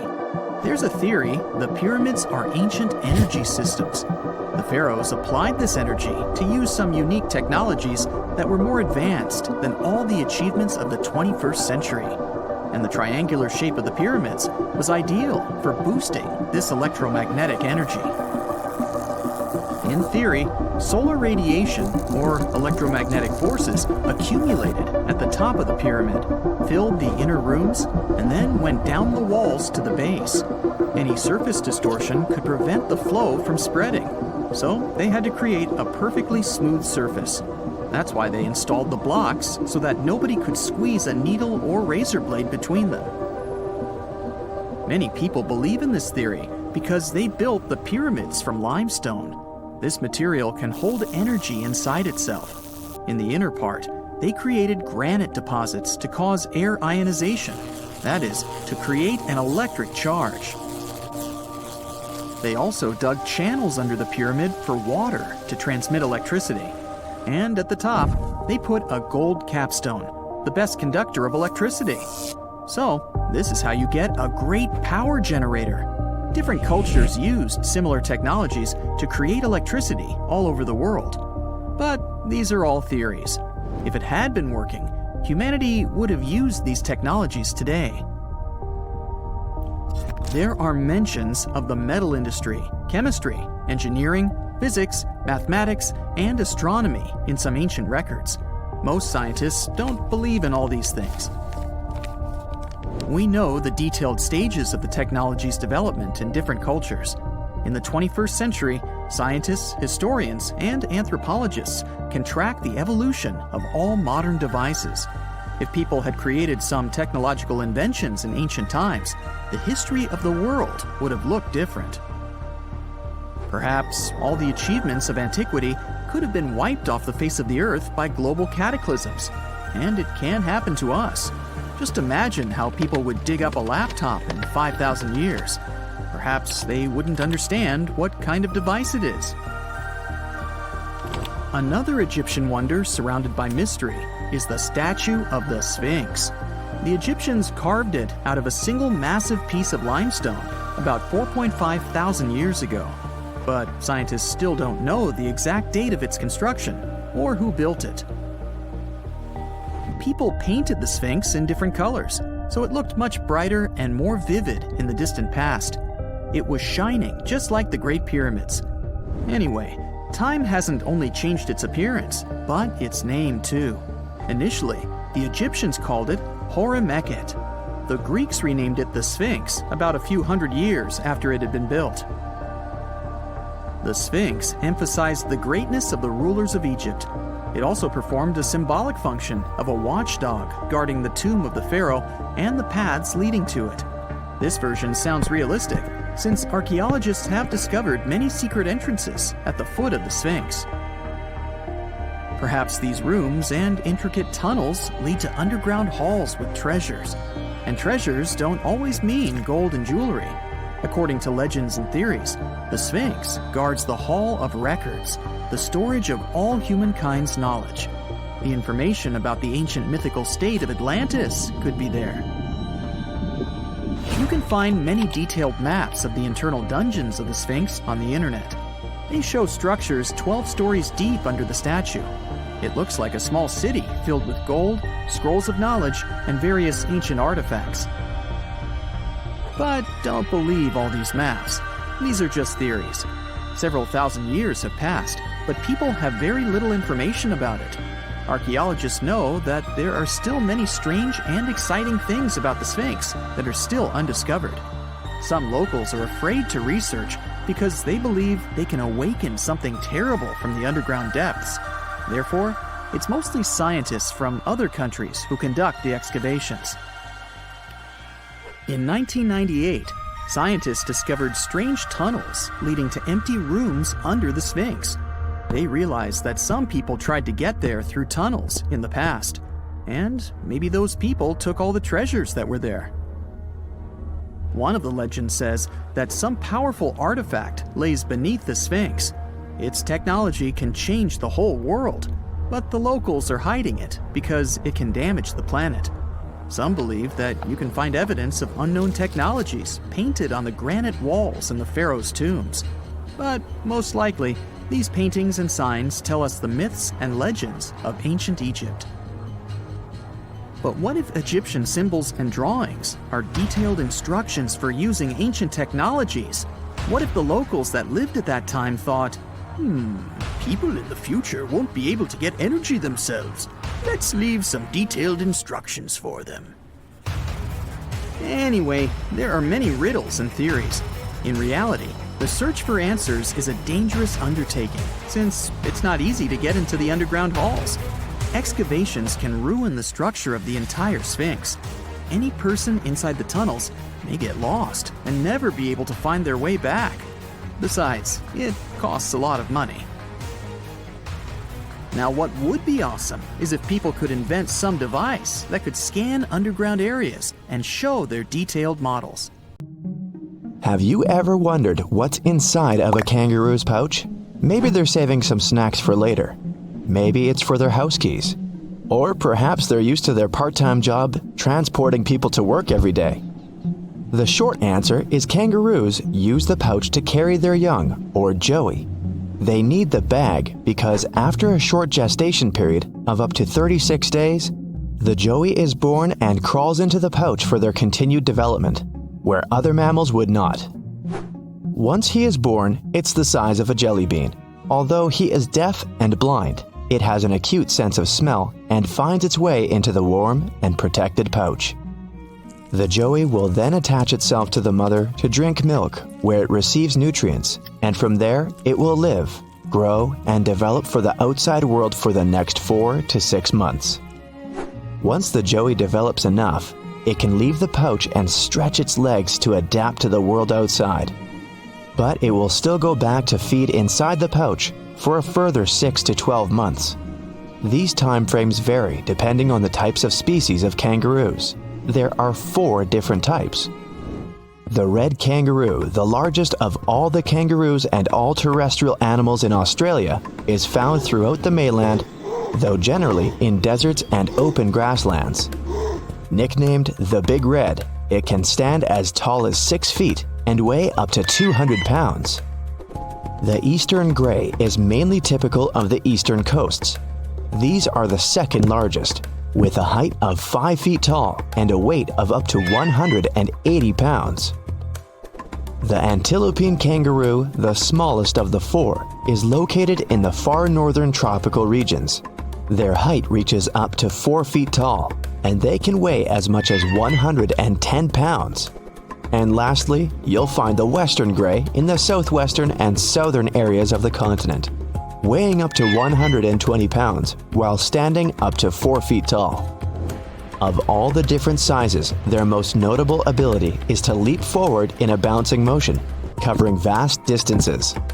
The big red can cover up to a staggering 30 feet in just one bounce.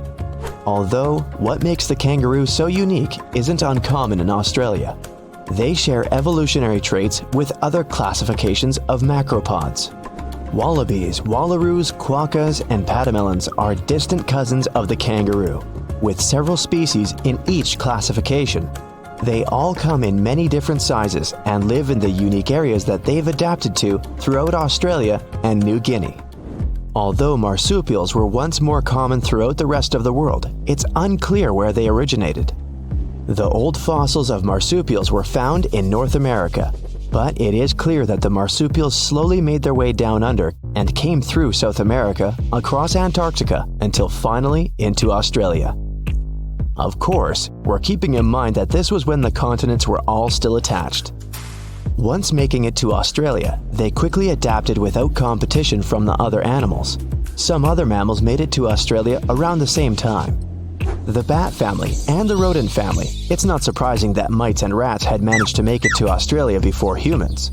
Although Australia's climate would have been very different from what we know of it today, marsupials had adapted quickly to the changes. There has been some debate about the unique characteristics of the marsupial were better suited for the drastic changes in weather as opposed to other animals. The smaller gestation period allows their young to feed on milk a lot sooner. Marsupial milk has growth and immunity factors greater than other mammals' milk, which could be beneficial in a harsher environment, which is why marsupials are more prominent in Australia. The kangaroo has explicitly adapted over the ages. Their success in adaptation reflects on their current population of around 48 million throughout Australia, easily outnumbering the human population. Although their success is not entirely due to their unique traits, it's mainly due to the lack of predators. The dingo. The mammal migrated to Australia approximately 8,000 years ago, but their numbers are controlled around most of Australia. And then there was also the thylacine, also known as the Tasmanian tiger, which slowly disappeared from the mainland since humans arrived around 50,000 years ago. And it's estimated they disappeared completely around 4,000 years ago, allowing marsupials like the kangaroo to thrive. The fascinating thing about thylacine is that it provides an excellent example of convergent evolution. It is the process where animals not closely related independently evolve similar traits. The thylacine and the gray wolf come from entirely different parts of the planet and only share a common ancestor that existed at least 160 million years ago, yet they evolved similarly. Other marsupials fit the category of convergent evolution. The marsupial sugar glider, which is like the placental flying squirrel, the hopping mouse, which is like the North American kangaroo rat. There are types of marsupials and other moles. The Tasmanian devil is like the hyena and wolverine, and the wombat has resemblances to the groundhog and marmot. The possums and their cousin, the opossum in North America, has evolved to have opposable thumbs, a feature found in primates. Hedgehogs and porcupines, mammals completely unrelated to Australia, have their unique spikes, but share this similarity with the echidna. The echidna is another mammal altogether and not a marsupial. It is of the monotreme order. The echidna is one of the only two left in the monotreme mammals. Unlike other mammals, monotremes don't produce live young, but lay eggs, of which their young, or puggle, hatches just 10 days after being laid. But like all other mammals, the puggle will drink milk from their mother. A further example of convergent evolution is with the koala, which has evolved to have fingerprints like primates. The koala has adapted through the warming of the weather in Australia.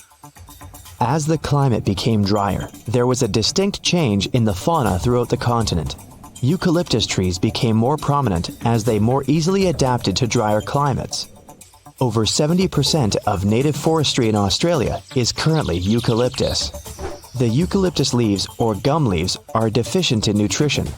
They are so low in nutritional value that they shouldn't be the main diet. But the koala took advantage of this uncontested food and adapted over time, and now they only eat them, and they'll gorge themselves up to 6 times per day. It ensures that they need to sleep up to 20 hours each day, but although they sleep a lot, they're very safe high above the eucalyptus trees. The animal world in Australia is strange as it is diverse, but even those natives in this land have their own stories that make them even more bizarre. Indigenous Australians have stories from the dream time, telling tales of weird animals that existed. One mythological animal was the bunyip. It has been told in tales as a beast that lurked within the swamps, rivers, and lakes. Although commonly known as the bunyip, it's also referred by many different names throughout the country. Before Europeans arrived in Australia, there existed around 250 languages within the native population. Each language has a similar story of a beast that lived within the water, which would provide a valuable lesson to young children to be careful around swamps and rivers. The bunyip's various forms, scales, fur, or feathers, sizes as small as a dog and as large as a buffalo. Some are unimaginably strange in appearance, but others weren't too dissimilar to actual animals like the crocodile. A precursor to how mythological creatures like the bunyip were created had likely originated from bones and fossils of existing animals. For example, in Europe, stories about dragons are argued that they probably originated from finding dinosaur fossils. Fossils are the likely foundations for the stories based around the infamous bunyip, animals from the megafauna period, which around 2.5 million years ago saw the largest of them all. This period ended about 20,000 years ago. Variations of the bunyip coincide with animals that once lived during this period. The Thylasolio, also known as the marsupial lion, was a large and powerful carnivorous marsupial. The Diprotodon, which resembled a giant wombat, weighed around 6,000 pounds and was 10 feet long. A further version was of a beaked bunyip covered in feathers related to the Dromornithidae, a bird standing at 10 feet tall. Each of these was from a time when megafauna was more common, and humans lived among them for a short period. Although the age of megafauna in Australia has long passed, there are still animals that adapted to the changes in the drying continent, the new species introduction, and even the involvement of humans. The 4 kangaroos, the red eastern, the western grey, and the antilopine, are still living reminders of the age of megafauna. Why is Australia so strangely empty? Why haven't we discovered so much of the ocean? Is our planet a perfect sphere? And was the Earth once more purple than green? I bet you didn't know these facts about our planet, so let's find it all out. Australia is really massive. To make it easy to understand its size, it's nearly as large as the entirety of Europe. Home to around 26 million people, Australia is among the countries with the least population per area. It's ranked only 55th for the highest population in the world, while it has the 6th largest land area. Why is so much of it empty? A good guess would be the many dangerous animals hiding behind every rock. At least this is enough for me to avoid Australia, but there's one specific reason to explain this. The dryness of Australia ensures that 85% of the population lives within 30 miles of the coast, and 80% of them live along the eastern side where rainfall is more common. But although there is an overall lack of rainfall, only 20% of Australia is unlivable desert, and only 40% is considered not habitable by human standards. The water consumption is actually higher than their average rainfall each year, but there is a further ancient water source hidden way below, which can support a much larger population. It's one of the largest underground freshwater resources in the world, the Great Artesian Basin. It covers a staggering 656,000 square miles, which is 1/5 the size of Australia. It holds enough water to cover the Earth under a 1.5 feet deep layer of water. Or, more usefully, it could provide enough water for thirsty Australians over the next 1,500 years. Only 6.5% of Australia has soil suitable for farming, so this doesn't seem like a huge amount. But in case you forgot, Australia is big, and this small percentage is about the size of France. With this massive area available for farming, Australia has more than enough to feed its population, with a further 70% of agriculture products that are exported overseas. So, with plenty of land, food, and water, why are the population figures so low? A very slow migration process is the reason. First, only people from the United Kingdom lived there. Then, they opened their borders to other Europeans, and this restriction remained in place until 1973. You would think almost 200 years would be enough time for a lot of people to migrate, but Australia was just so far away. The risk of traveling such a long way and the cost of the journey meant that people from Europe prefer the shorter and cheaper options to migrate elsewhere, like Canada or the USA. For the past 2,000 years, people have understood that Earth is round. But did you know that it's not a perfect sphere? Through the wobbly rotation of Earth, our planet constantly changes its size, very slowly of course. The North and South poles are surprisingly flat. Earth is pretty much like a ball being squished. Imagine there's a giant hand with the fingers pressing at both poles. Because of this pressure, the equator pushes a little outwards. Along with an uneven gravitational field, Earth has loads of gravity glitches, some positive and others negative, creating an uneven, rocky, and bumpy surface. Some places on Earth have more gravity than others. If you weighed yourself along the equator, you would weigh 0.5% less than at the poles. Not a whole lot, and definitely not worth the trip to change your weight. If you were to measure the length from the center of the Earth towards the furthest point of Earth, you would be shocked that Mount Everest isn't at the end of it. Instead, it's along the equator, which is the pushed-out part. Ecuador's mountain Chimborazo would actually be the tallest point on Earth, as it's the furthest from the center. We still have around 80% of the ocean to map, which is crazy considering how much of the solar system we've explored in comparison. But we're still aware of many of the unbelievable details about the ocean. It covers over 80% of the world's surface, where 94% of the Earth's wildlife lives. And from some of the life in it, up to 80% of the world's oxygen is produced mainly from plankton, algae, and bacteria. One of the most famous already mapped places is the Mariana Trench. It's the deepest point on Earth, as low as almost 7 miles deep. That's a huge 5 times the length of the Grand Canyon and deeper than Mount Everest is tall.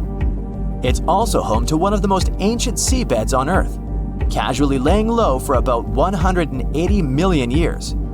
The pressure at the bottom is over 1,000 bars, but although this is 1,000 times more than normal pressure, life still flourishes here. Throughout the ocean, there is an estimated over 3 million shipwrecks lying in the murky depths. Countless artifacts sit there untouched, and there could be more than all the world's museums. The mid-ocean ridge is the longest in the world, reaching 40,000 miles. That's almost 10 times the size of the Andes, the longest mountain range on land. The sun is the reason behind the blue and aqua colors of the ocean. This color isn't from the reflection of the sky, though they are both blue for the same reason. The surface of our planet receives white light from the sun, and it absorbs the orange, red, and yellow light stronger. It doesn't absorb the blue light so much, so it returns to how we see it. Of course, this only occurs based on how pure the water is. If the water is full of mud or algae, they scatter the light and overpower the water's natural blueness. There are many factors that determine what color we see on our planet. Could you believe that the Earth was green before? Instead, it was purple. Chlorophyll in our atmosphere absorbs mainly blue and red wavelengths from the sun and reflects the green ones to what we see our planet as today. Long ago, ancient microbes called retinal dominated the Earth instead of chlorophyll. They absorbed green light and reflected red and violet light. Those microbes had a simpler structure, so they were easier to produce in the low oxygen environment of the early Earth. They provided our planet with a purplish color instead of green. But chlorophyll is more efficient, and as the Earth was developing, it eventually took over. Imagine that billions of years ago, faraway observers could see our home as a small purple dot. I wonder if we could have also been purple. Probably not. The biggest tree on Earth is a giant sequoia named General Sherman. It stands over 280 feet, almost reaching the height of a 26-story building. They believe it to be 2,700 years old, with a circumference of 1,000 inches. Its weight is a staggering 1,800 tons. That's heavy, but it isn't the heaviest living thing on Earth. In Utah, a huge grove of trees called pando works like a single colony of trees. The massive root system connects all of them together with up to 47,000 stems. It weighs up to 6,000 tons and is 80,000 years old. It makes it the oldest living thing known to humans. Now, what about the biggest area of one being?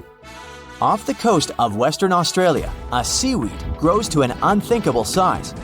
The Poseidon's ribbon weed has been growing for 4,500 years, spreading underground clone shoots. It's all connected and shares the same DNA with most of its shoots. It covers a massive 77 square miles, the same size as 28,000 soccer fields, or the size of Nebraska. And it won't stop there either, as it continues to grow by 2 feet each year. It's hard to even picture the scale of these enormous beings. Now, just imagine if they were all purple. Your geography teacher must have told you there are 7 continents in the world. In 2017, scientists made an announcement that changed this universal truth: the discovery of Zealandia. They called for a change in world maps and provided us with some proof, of course. First off, let's take a look at the ocean floor near New Zealand. The continental shelves of this mysterious continent are chilling at a depth of around 3,280 feet below sea level. The nearby oceanic crust dives even deeper at 9,800 feet below that.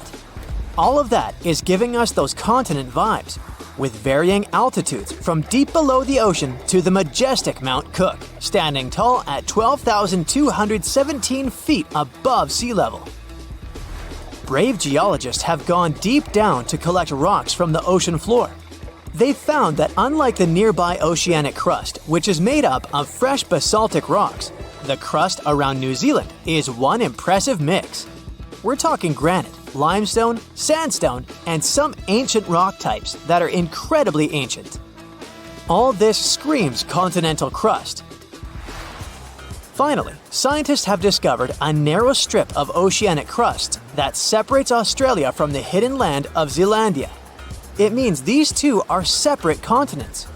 85 million years ago, Zealandia decided to break free from the supercontinent Gondwana. Millions of years later, the Earth's tectonic plates, those puzzle pieces that make up our planet's crust, started throwing a wild party. The mighty Pacific Plate, the heavyweight champion of tectonic plates, decided to take a dive beneath Zealandia's continental crust. This process is called subduction. As a result, the root of Zealandia, that connection to its continental crust, broke off and went into the depths below. So you see now that it takes millions of years and a lot of action for a new continent to form. But what if the impossible happened and a new continent formed overnight in the Pacific Ocean? The next morning, you'd probably spill your morning coffee while watching the news. For this newfound land to be considered a full-fledged continent, it needs to have a surface area like Zealandia and be a large, uninterrupted chunk of land with some water surrounding it. And here comes the twist. The Pacific Ocean has an average depth of 13,000 feet. So, if a continent wanted to join the party, it would have to push a whole lot of rock upward, shaping its way to the surface. A new continent emerging overnight would make sea levels skyrocket. We'd have to say goodbye to geographically low-lying countries like Bangladesh, Senegal, and the Netherlands. The ocean currents would be in for a wild ride too. The North Pacific subtropical gyre, a vibrant hotspot for marine life, would be thrown off balance. Those poor marine creatures who rely on the currents for their journeys would need some new source of navigation. Plus, the creatures that live permanently in one place could lose their main food source. Oceans are like global free-for-alls, but with a new continent in play, the countries situated nearby would be willing to stake their claim on this unexpected landmass. This new continent would be a blank canvas. No lush landscapes or freshwater sources, just rock and more rock. So if you were dreaming of relocating to this novelty, you have to wait for some serious terraforming to make it habitable. But for now, let's go back to the real new continent of Zealandia. It's actually a microcontinent, which is an official word for a landmass that has separated from a main continent. In our case, it was Antarctica and then Australia. You could say Zealandia is a bit shy, with only up to 7% of its size peaking above the water surface. But it's nearly 70% as large as Australia in total and proudly boasts of two major islands we know and love as New Zealand, the North Island and the South Island. Plus, there are many smaller islets. The largest islands have glaciers, like the famous Tasman Glacier on the South Island. Thanks to some glacial action in the past, Zealandia can show off its fjords and valleys. New Caledonia has a tropical vibe with its Oceania and South Pacific connections. The unofficial 8th continent is a hotspot for geological action. Part of it belongs to the Australian plate, while the rest rides the Pacific plate. It has 6 major areas with active volcanoes. And don't forget the geothermal treats. Geysers and hot springs are scattered all over the place, courtesy of the Australian and Pacific plates having a steamy interaction. The underwater world of Zealandia is a treasure chest of mineral deposits and natural gas fields. It's also a scientific playground. During those icy glacial periods, sea levels dropped and more of Zealandia emerged from the depths. The fossils this process left behind are like an encyclopedia of valuable clues about the life that thrived here during ancient times. The search for Zealandia lasted for 375 years. It all started in 1642, when Dutch seafarer and explorer Abel Tasman set on a mission from Jakarta, Indonesia. Back in the day, Europeans were sure that there had to be a massive land down under to balance out their own continent up north. They even had a fancy name for it, Terra Australis. Tasman was determined to become the first to find it. He went west, then south, then east, all the way to the South Island of New Zealand. But here's where things took a turn for the worst. The local Maori people, who had been living there for centuries, didn't exactly roll out the red carpet. They rammed one of Tasman's small boats, and sadly, 4 of the Europeans met their ends. What happened next remains a mystery. But a few weeks later, Tasman sailed back home without ever stepping foot on this mysterious land he believed to be the Great Southern Continent.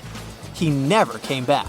The explorer didn't even realize that he was actually right all along about the existence of a missing continent. And you already know it only became official in 2017. Another lost and found continent isn't hiding in the ocean, but under Europe. It's called the Greater Adria, and it collided with Europe and started to sink under it around 140 million years ago. Today, it lies beneath Italy, Greece, and the Baltics. Its size and even shape match that of Greenland, the world's largest island. Greater Adria is no longer visible, but it left some clues. Parts of it were embedded in the Alps. Other chunks were incorporated into present-day Italy and Croatia on the other side of the Adriatic Sea. Limestone rocks from the former continent started to change once they were under the European landmass. Tremendous heat and pressure spread over tens of millions of years changed their structure. Out goes the limestone, in comes the marble. All the Greek and Roman temples you admired on your summer vacation were constructed using this marble. It was sort of a going-away gift from a long-lost continent. You don't notice this, but our planet never stops moving, and it happens deep beneath our feet. 120 million years ago, Australia and Antarctica were a single piece of land. They went their separate ways, but Antarctica didn't leave empty-handed. Today, there is an oceanic plateau in the Indian Ocean. Long ago, it was connected to another lost continent, the Kerguelen microcontinent. Scientists believe that it made a land bridge between India and Antarctica. To find out what it was like, we can look at a tiny archipelago in the southern Indian Ocean. These islands are all that is left of the ancient landmass. They have a cold climate and feature glaciers because they're so close to Antarctica. But in the past, the climate must have been temperate with plenty of rainfall. The animals and plants would have been similar to those that we find in tropical regions today. The lost continent landscape was probably much like that of New Zealand. Our planet keeps changing, and at some point, all the continents will reconnect with each other, forming one supercontinent again. And maybe then, future humans will wonder, what if our continent broke into pieces tomorrow? The theory of parallel worlds has been discussed in the scientific community for a very long time. Unfortunately, we're not developed enough yet to prove or disprove it. But it's still an interesting theory, and that's why we have a lot of unusual urban legends about the guests from a parallel reality, according to many. Let's check out a few of them. A man from a non-existent country. This story took place in 1851 in a small German village, Frankfurt an der Oder. A lost man came out to the local villagers asking for help. The man introduced himself as Jopar Voren. He spoke very poor German and had a very strong accent. The man himself claimed that he speaks Laxar and Abram, languages that don't actually exist on our Earth. He claimed to be from Laxaria, a country on the mainland called Sacria, separated from Europe by a huge ocean. However, none of these places existed on the Earth's map. People sent Jopar to the local authorities. He talked to a psychiatrist, but the doctor concluded that the man was totally sane. An investigation by the local police also revealed nothing suspicious about him. Jopar Voren claimed that the purpose of his visit to Europe was to find his long-lost brother. He survived a shipwreck and found himself near the village. They showed him a map of the world and a globe and asked him to indicate the place where he crashed, but he didn't recognize anything familiar. He seemed to have extensive knowledge about his homeworld. Jopar named 5 main continents on it: Sacria, Aflar, Astar, Auslar, and Uplar. His story was considered plausible. Scientists from Frankfurt decided to send the man to Berlin for further research. However, during the trip, he had something like a seizure. The man suddenly jumped out of the carriage and disappeared into the surrounding forest. Despite a long and thorough search, no traces of Jopar were found. He seemed to have disappeared as mysteriously as he had appeared. Inspector Leboeuf, who was assigned to escort him to Berlin, thought this man could be a being from another world, and that he had returned from where he had come from. Lady on Highway 167. This incident happened on October 20th, 1969. It was first reported in 1988 in the magazine Strange. The article tells about 2 men, L.C. and his business partner, Charlie. The names are fictitious. One afternoon, L.C. and Charlie were driving along Highway 167 in southwest Louisiana. Discussing work, they drove toward the oil center of Lafayette. The highway was empty at first, but then the men noticed a very old and very slow car ahead. The men started discussing this mysterious car. Such cars hadn't been produced for several decades, but this one looked quite new. The men thought it was thanks to the owner's care and admired it. They slowed down to get a better look at the car. LC noticed a bright orange sign on it that said 1940. They saw a driver. It was a young woman in old-fashioned clothes, a hat with a long feather and a fur coat, even though it was warm outside. There was a child next to her, also dressed in a warm coat and a hat. LC and Charlie wanted to talk to her, but then they noticed the expression on her face. The woman was looking around in panic, almost on the verge of crying. LC called out to her and asked if she needed help. She nodded, and he gestured for her to park on the side of the road. But when the men also parked, they suddenly noticed that the woman's car had disappeared. They looked around the highway in shock. She couldn't have gone somewhere far so fast, but the car was nowhere to be found. After some time, another man drove up to Elsie and Charlie. He saw everything that happened and claimed that the car had simply disappeared. The men talked about the incident for several hours. When they reached the city, they contacted the police. However, the police couldn't help them in any way. Apart from their words, there was no confirmation of the existence of the car. The case was discussed for a while in local newspapers, and then was forgotten. The Gadianton Canyon Incident. This incident occurred in May of 1972 in southeastern Utah near the Modena Railroad crossing on the edge of the Escalante Desert. Jenna North was driving her father's 1971 Chevrolet Nova. Her friend, Carol Abbott, was in the passenger seat. In the back seat, there were two other girls, Lisa Rockford and Bethany Gordon. It was after 10 p.m. when the girls crossed the Utah-Nevada state line. They wanted to get back to campus before their housekeeper, Mrs. Mortensen, locked the dorm doors. This stretch of Highway 56 in Utah is pretty deserted. There's nothing there but sand and a few plants. The girls were very happy when they finally noticed the Union Pacific Railroad crossing in Modena. But right behind the railing, Jenna noticed two highways. One went into the desert, and the other to Gadianton Canyon. The girls decided to take the road to the canyon. They thought it would be a shortcut to campus. The other girls were chatting with each other when Jenna noticed that they were no longer driving on asphalt, but on white cement. "Watch out!" suddenly shouted one of the girls. The road ended abruptly at a high rock wall. It was a dead end. They had to go back the same way they came here. And while Jenna's friends were complaining that now they would have to sleep in the car, Jenna saw that the landscape had changed dramatically. They weren't in the desert anymore. Instead, the canyon turned into an open area with wheat fields, pine thickets, and a small lake ahead. A full moon was shining in the sky, which was strange because it shouldn't have been there that night. The girls had no idea where they were, so they just drove to the light ahead. It was some building that they thought was a diner or restaurant. The girls saw a bright neon sign, but none of them could read what was written on it. These symbols were unlike any language they knew. Suddenly, several people came out of the building. They seemed shocked and frightened by Jenna's Chevrolet. They waved their hands and shouted something, but the girls didn't understand them. Lisa decided to ask the men for directions. She stuck her head out of the window and immediately let out a terrifying scream. "Get out of here!" she shouted to Jenna. The Chevrolet sped away from the building. Bright headlights illuminated their car from behind. They were being chased by a few vehicles. These vehicles were egg-shaped, had 3 wheels, and made a buzzing sound. The road ahead led back to the canyon.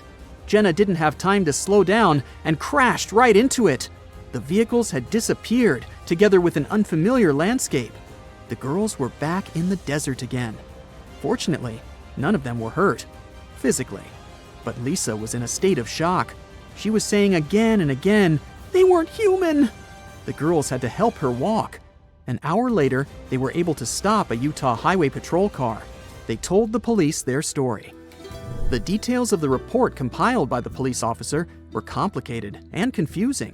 During the investigation, the police couldn't figure out from the tire tracks exactly where the car went astray. The tracks ended very abruptly, as if the Chevrolet had suddenly disappeared.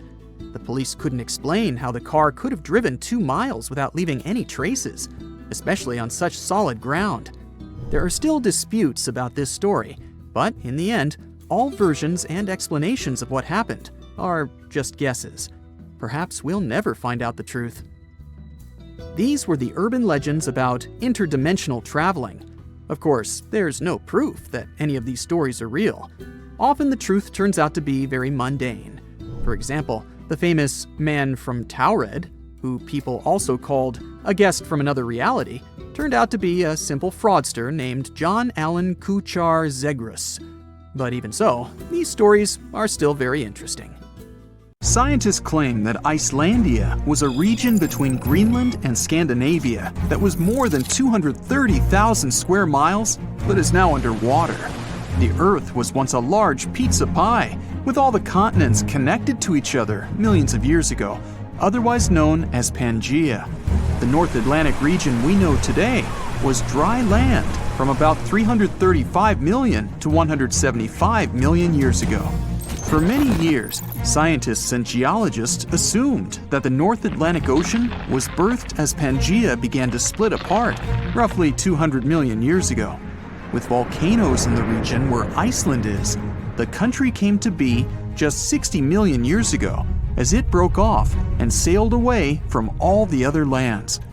And since the Earth was like a large pizza pie, it divided like one.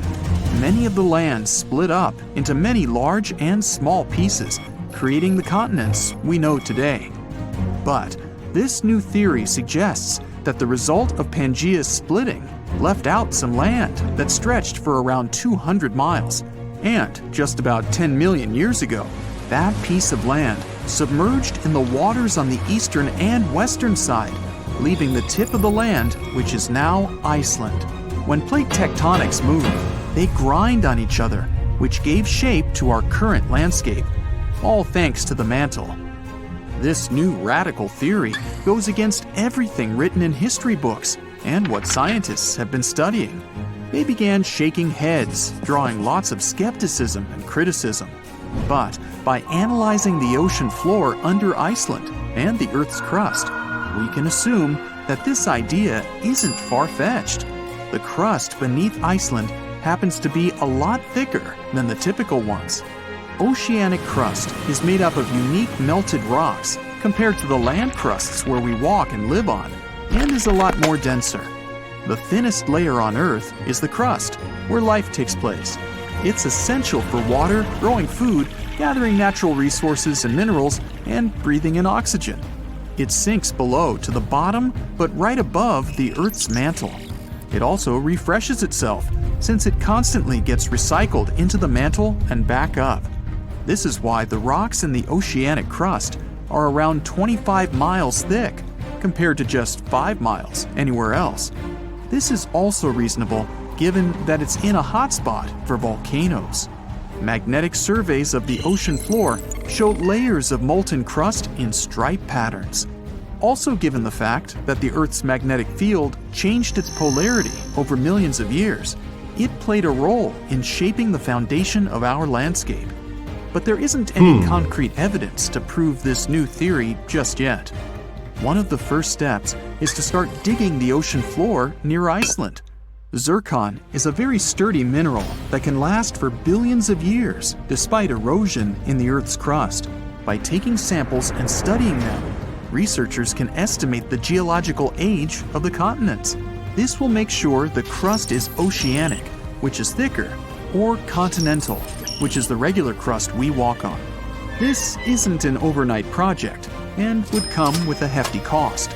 Another way is to do seismic surveys that can measure echoes conducted on research ships.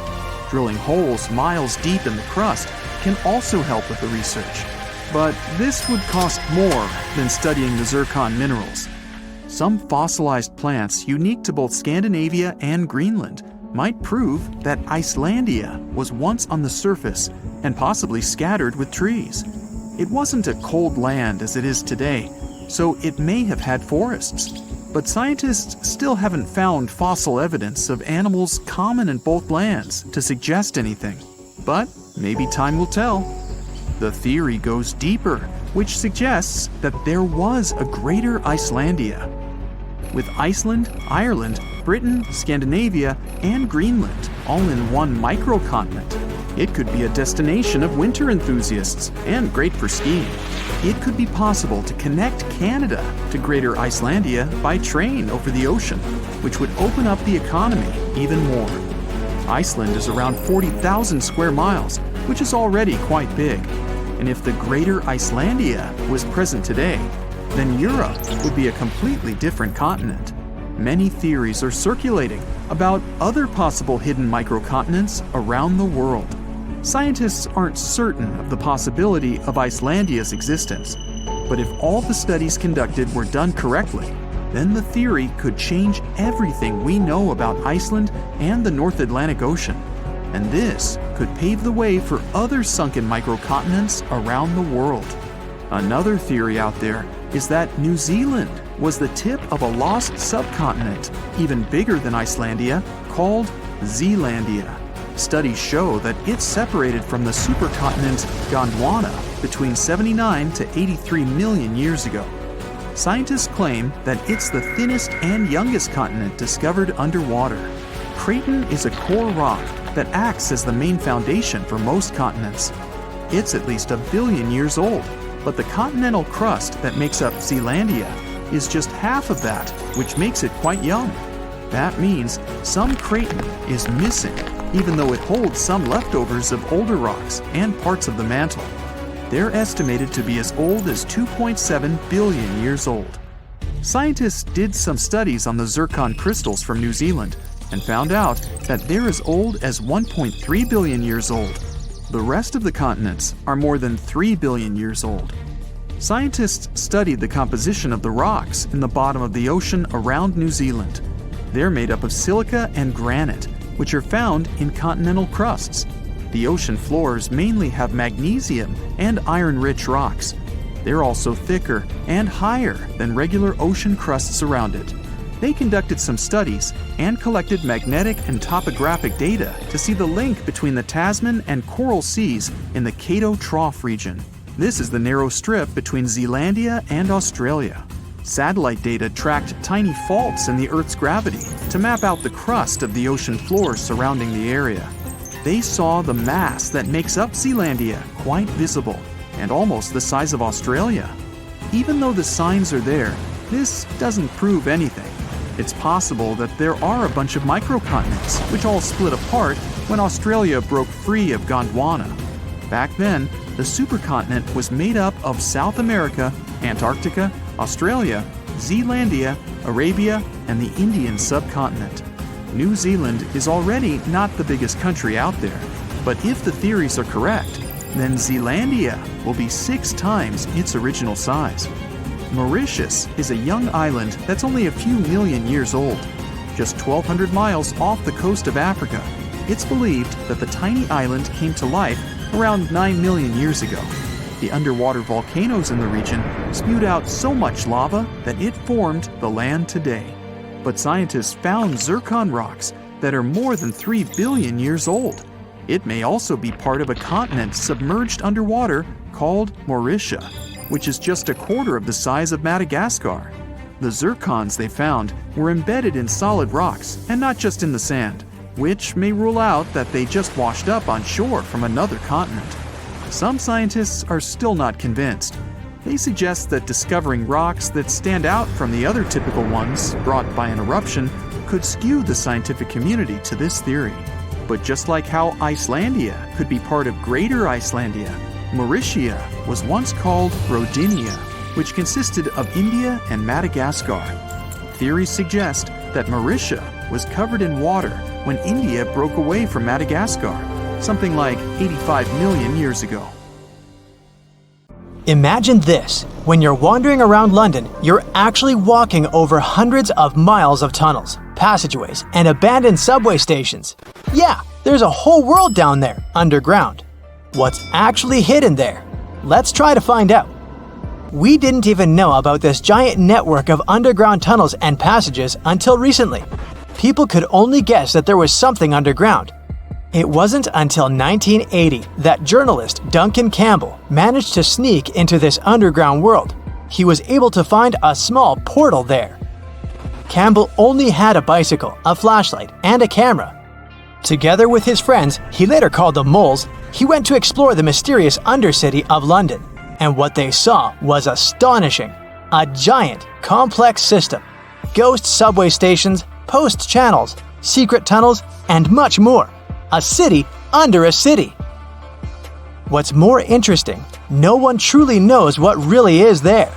The history of this underground network is so great that nobody actually has its full map. But today, we're going to take a look at some places we know about. The first type is secret passageways. This includes all shelters and tunnels between famous buildings. For example, the passages leading from Buckingham and Westminster palaces. There are also more than 30 bunkers and tunnels scattered throughout the city. Each of these bunkers can accommodate hundreds of people. Many of these passages were created in the 20th century or even earlier. There are also those that date back to the times of the Industrial Revolution. They're all very old and honestly look truly creepy. The second type is postal passages. We know that the underground network is full of them. Unfortunately, we aren't sure about their exact locations. The most famous postal passage is the Postmaster General's secret tunnel. It's right in the heart of London. This passage was created in the middle of the 20th century to transport particularly important messages. This large tunnel stretches all the way to the working East End, breaking up into a network of small passages. And finally, the subway and its abandoned stations. Did you know that the first subway in the world appeared in London? The city's subway system is quite large right now, but there were actually even more stations before. Deep beneath the feet of London's residents lies a network of abandoned tube stations. Almost all of them have remained untouched since the last passenger left their platforms decades ago. There are more than 40 abandoned stations in the city. Let's talk about the most interesting and mysterious ones. London's Tube. This is a river tunnel which served as a test version for the engineers who built the first subway. It's located near the Tower of London. Once, it connected the northern and southern parts of the river. Now, these are just the remnants of the long-lost system. Only this small, round building recalls the times when people used it to get across the river. In the Victorian era, the population of London experienced a big boom. Of course, the authorities needed to do something about this. It took a few decades to fill the city with tons of bridges, different means of transport, and trains. And then, engineer Peter Barlow came up with the idea of creating a whole network of tunnels that would transport people under the city. At first, people were terrified. So much money for such a crazy idea. But we already know the end of this story.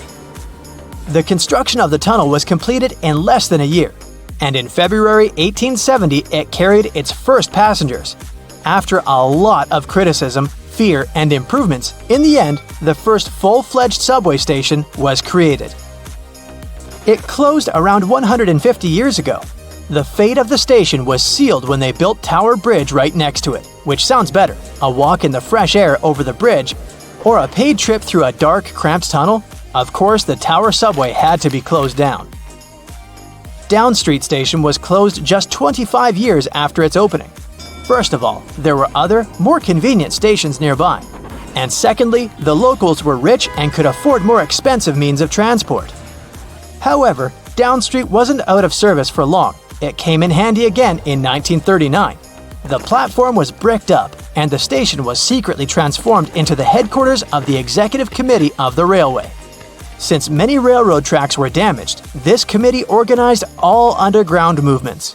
The committee hosted Winston Churchill himself, and a little later, they even built the rooms there for the cabinet ministers. Churchill affectionately called this place a barn, but since then, Down Street hasn't been used anymore. It's still empty to this very day, and the station has, to put it mildly, a creepy look. Aldwych. This station has a ridiculous backstory.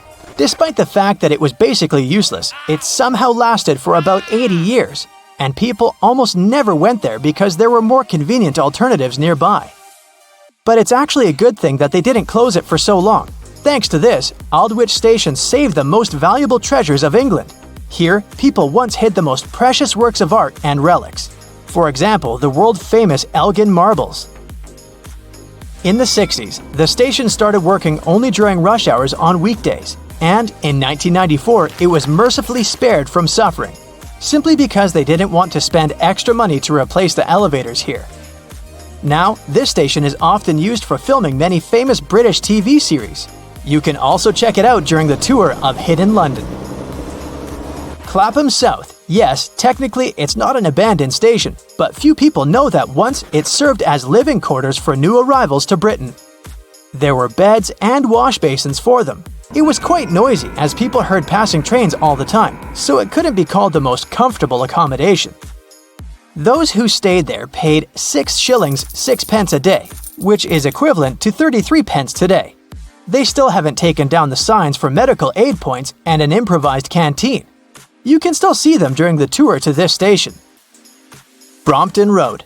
The Piccadilly line is downright full of abandoned tube stations. This station suffered the same fate as Down Street. It was simply too close to its neighbors and was doomed to be deserted from the very beginning. In 1926, the authorities closed Brompton Road for 5 months, and less than 10 years after this, they closed it completely. In the middle of the 20th century, this station started to be used again, just like Down Street. During times of emergency, this place could serve as an underground bunker with the command post on the upper floors and the elevators turning into operating rooms. This station is a relic. These tunnels have witnessed important events in British history. York Road. The Piccadilly line again. What a lucky line! York Road closed in 1932, on the same day that the section of the line from Finsbury Park to Arnos Grove opened. The number of passengers plummeted, and for about a couple of years, there was a debate about whether to leave the station open. As a result, it was decided to close it. It's a pity because the station was truly beautiful. Just look at these wonderful oxblood tiles. Even now, York Road has a rather pleasant appearance. But there's still a chance that one day we'll see the rebirth of York Road. This city area is currently under reconstruction. If more people settled there, the station could be reopened again. What a great world of underground London.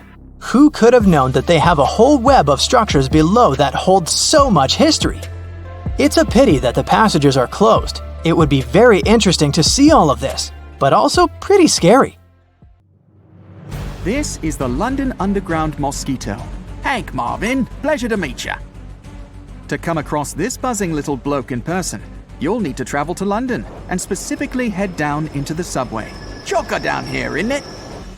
Because among 3,000 species of mosquitoes in the world, you'll only find this guy in the London subway. Not buzzing above ground near the stations, but down in the system.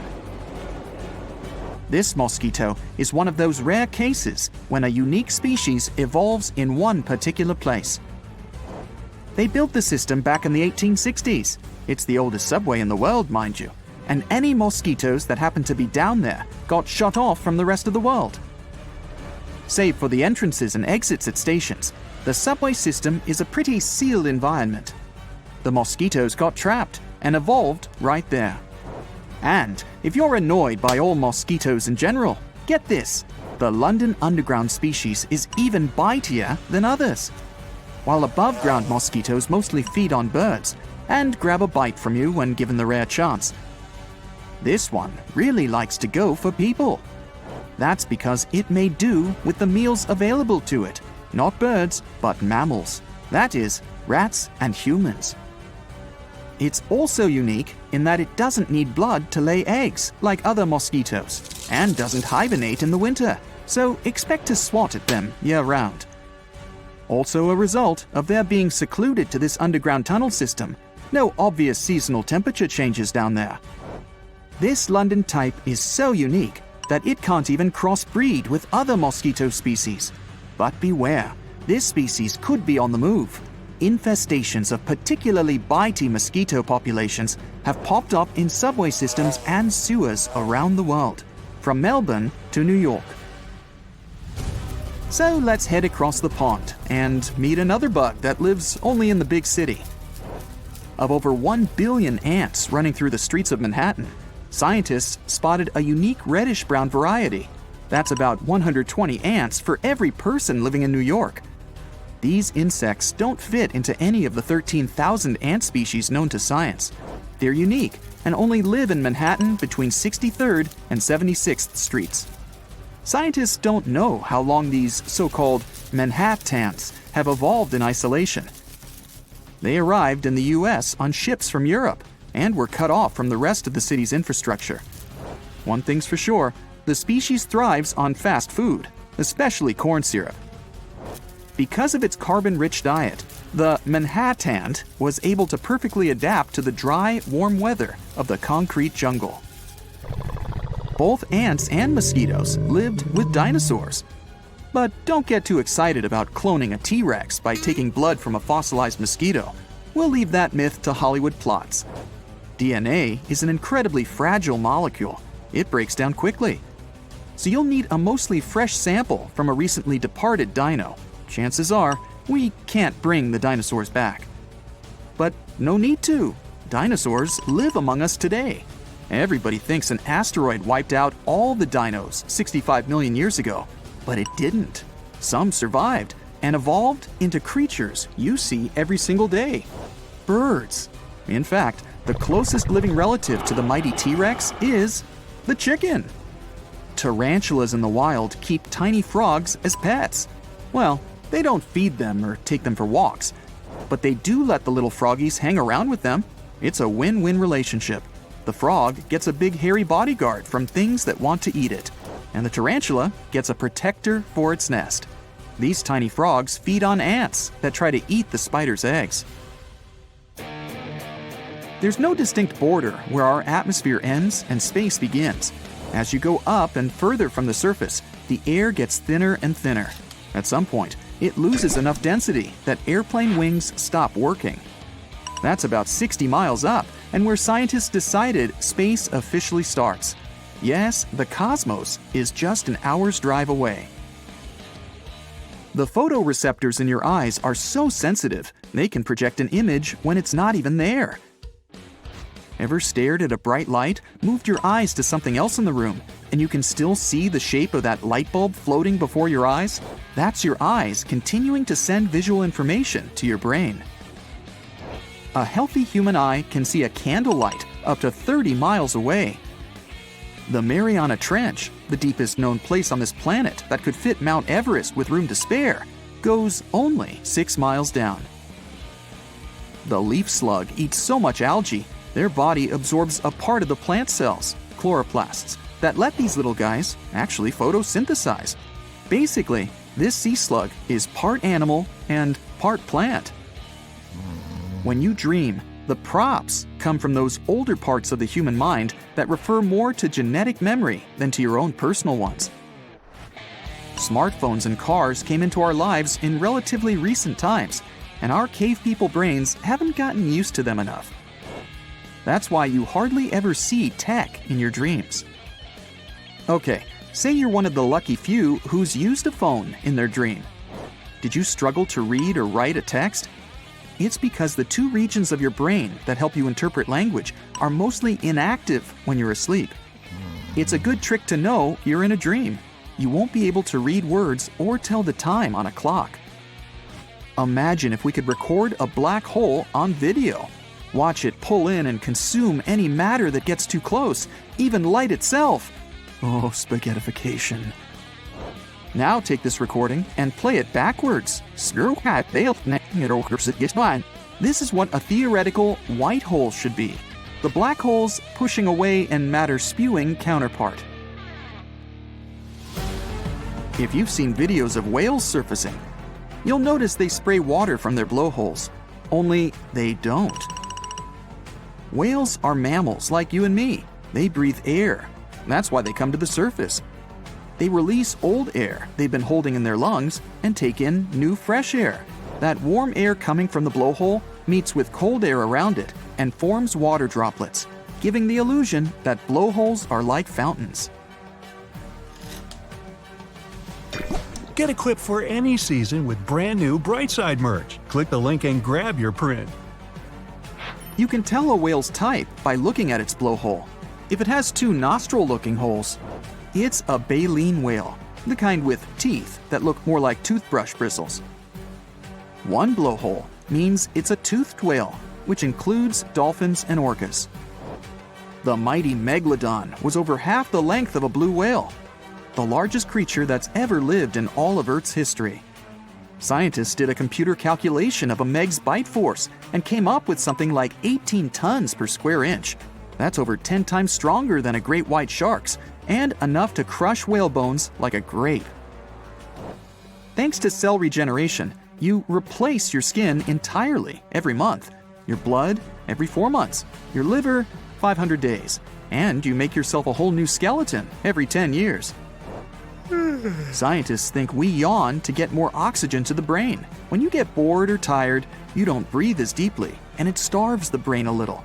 The lungs expanding and stretching the surrounding muscles also helps wake the body up. Cicadas are totally unique on this planet in that they have no natural enemies. Since they come out of their underground shelters every 13 or 17 years, no other animal can depend on them as a food source. Scientists believe that early humans lost their fur so they wouldn't overheat while hunting. We instead evolved to store fat to keep warm, which is why your head is covered in long, thick hair. There's no fat on your scalp. A teaspoon of neutron star material weighs 10 million tons. That'd be like squishing millions of Earths into a ball the size of Manhattan. If you could stand on the surface of a neutron star, your body would be instantly squished down and spread into a layer 1 atom thick. Yep, you'd be two-dimensional, just like a cartoon. Get this, 1,000,000 seconds is about 11 days. 1 billion seconds is 30 years. 1 billion steps would take you 15 times around the Earth's equator. And if you started counting from 1 to 1 billion right now, it would take you 95 years to finish. Okay, let's get started. 1, 2. 1 dog year equals 7 human years. That's an oversimplified and widespread myth. Aging in dogs and cats can depend on the breed, size, and their age. For example, 1 year for most dogs equals about 15 human years. That jumps to 24 at age 2 and slows down to around 4 more human years with each birthday.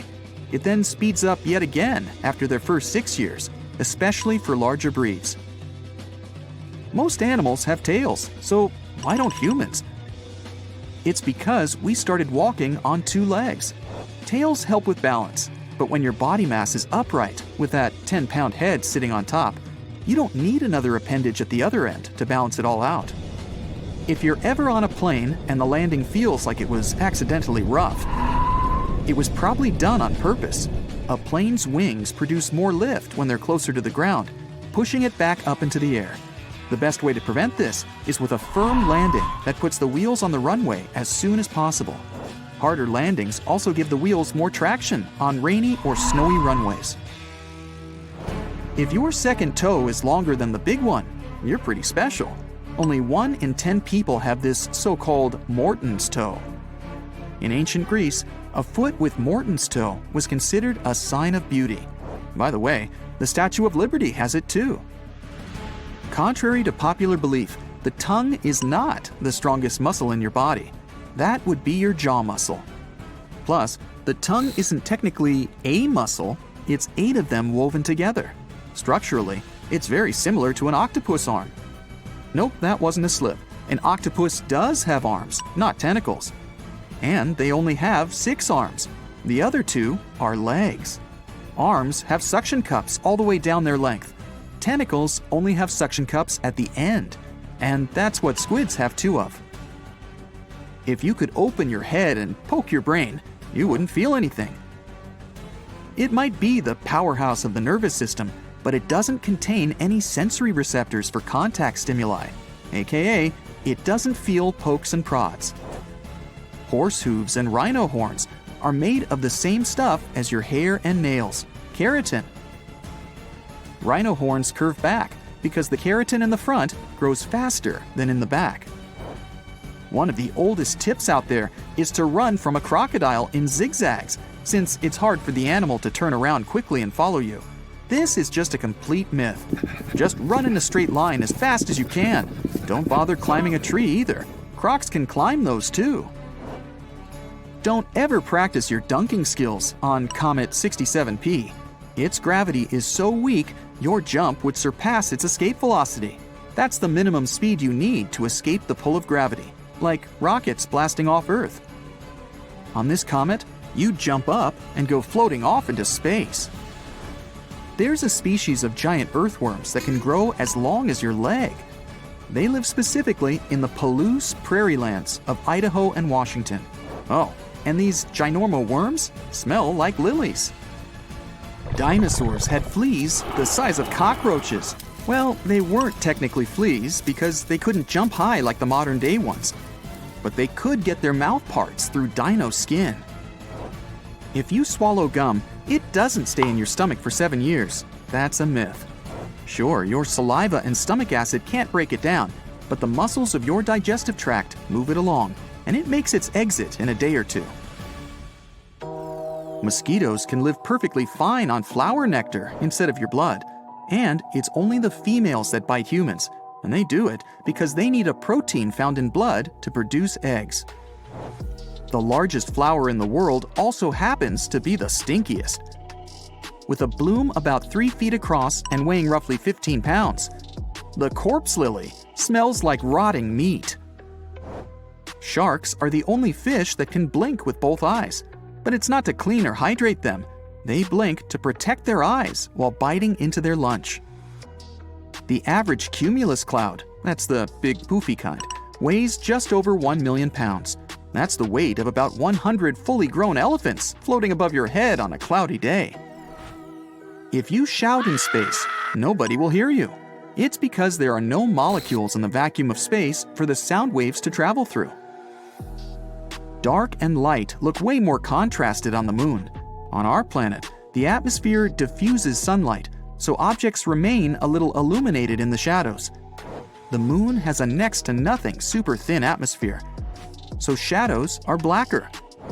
But when there's light, it shines on the moon much stronger because of its reflective dust. We went to the moon before wheels were added on suitcases. That second giant leap for our species happened a couple years later. The light stars emit is constant and steady. The Earth's atmosphere interferes and makes it look as if they're twinkling when they're not at all. Information moves along nerves at about 200 miles per hour, getting from one place to another in a matter of milliseconds. That's why you jerk your hand back so fast when you accidentally touch that hot pizza pan. Electrical sockets look different around the world, but they all have one thing in common, at least 2 holes. It's because electricity must flow through a circuit, or a kind of circle. The current flows from your breaker box to the hot hole on the right, passes through the appliance, say your hairdryer or lamp, and then comes back to the neutral left hole. A blue whale's heart is the size of a golf cart and can weigh 400 pounds. Your heart weighs 10 ounces. That makes a blue whale's heart 640 times larger than a human's. But the one with the biggest heart compared to body size amongst all animals, it's your loyal, loving dog. People getting their picture taken during Victorian times said prunes instead of cheese. Shaping the mouth this way apparently gave them a nobler look. Plus, it could take 15 to 30 minutes just to take one photo. Imagine holding a smile for that long. Cleopatra lived closer to the release of the first iPhone than to the building of the Great Pyramids. When the first dinosaur fossils were discovered in the 1670s, people had no idea what they were.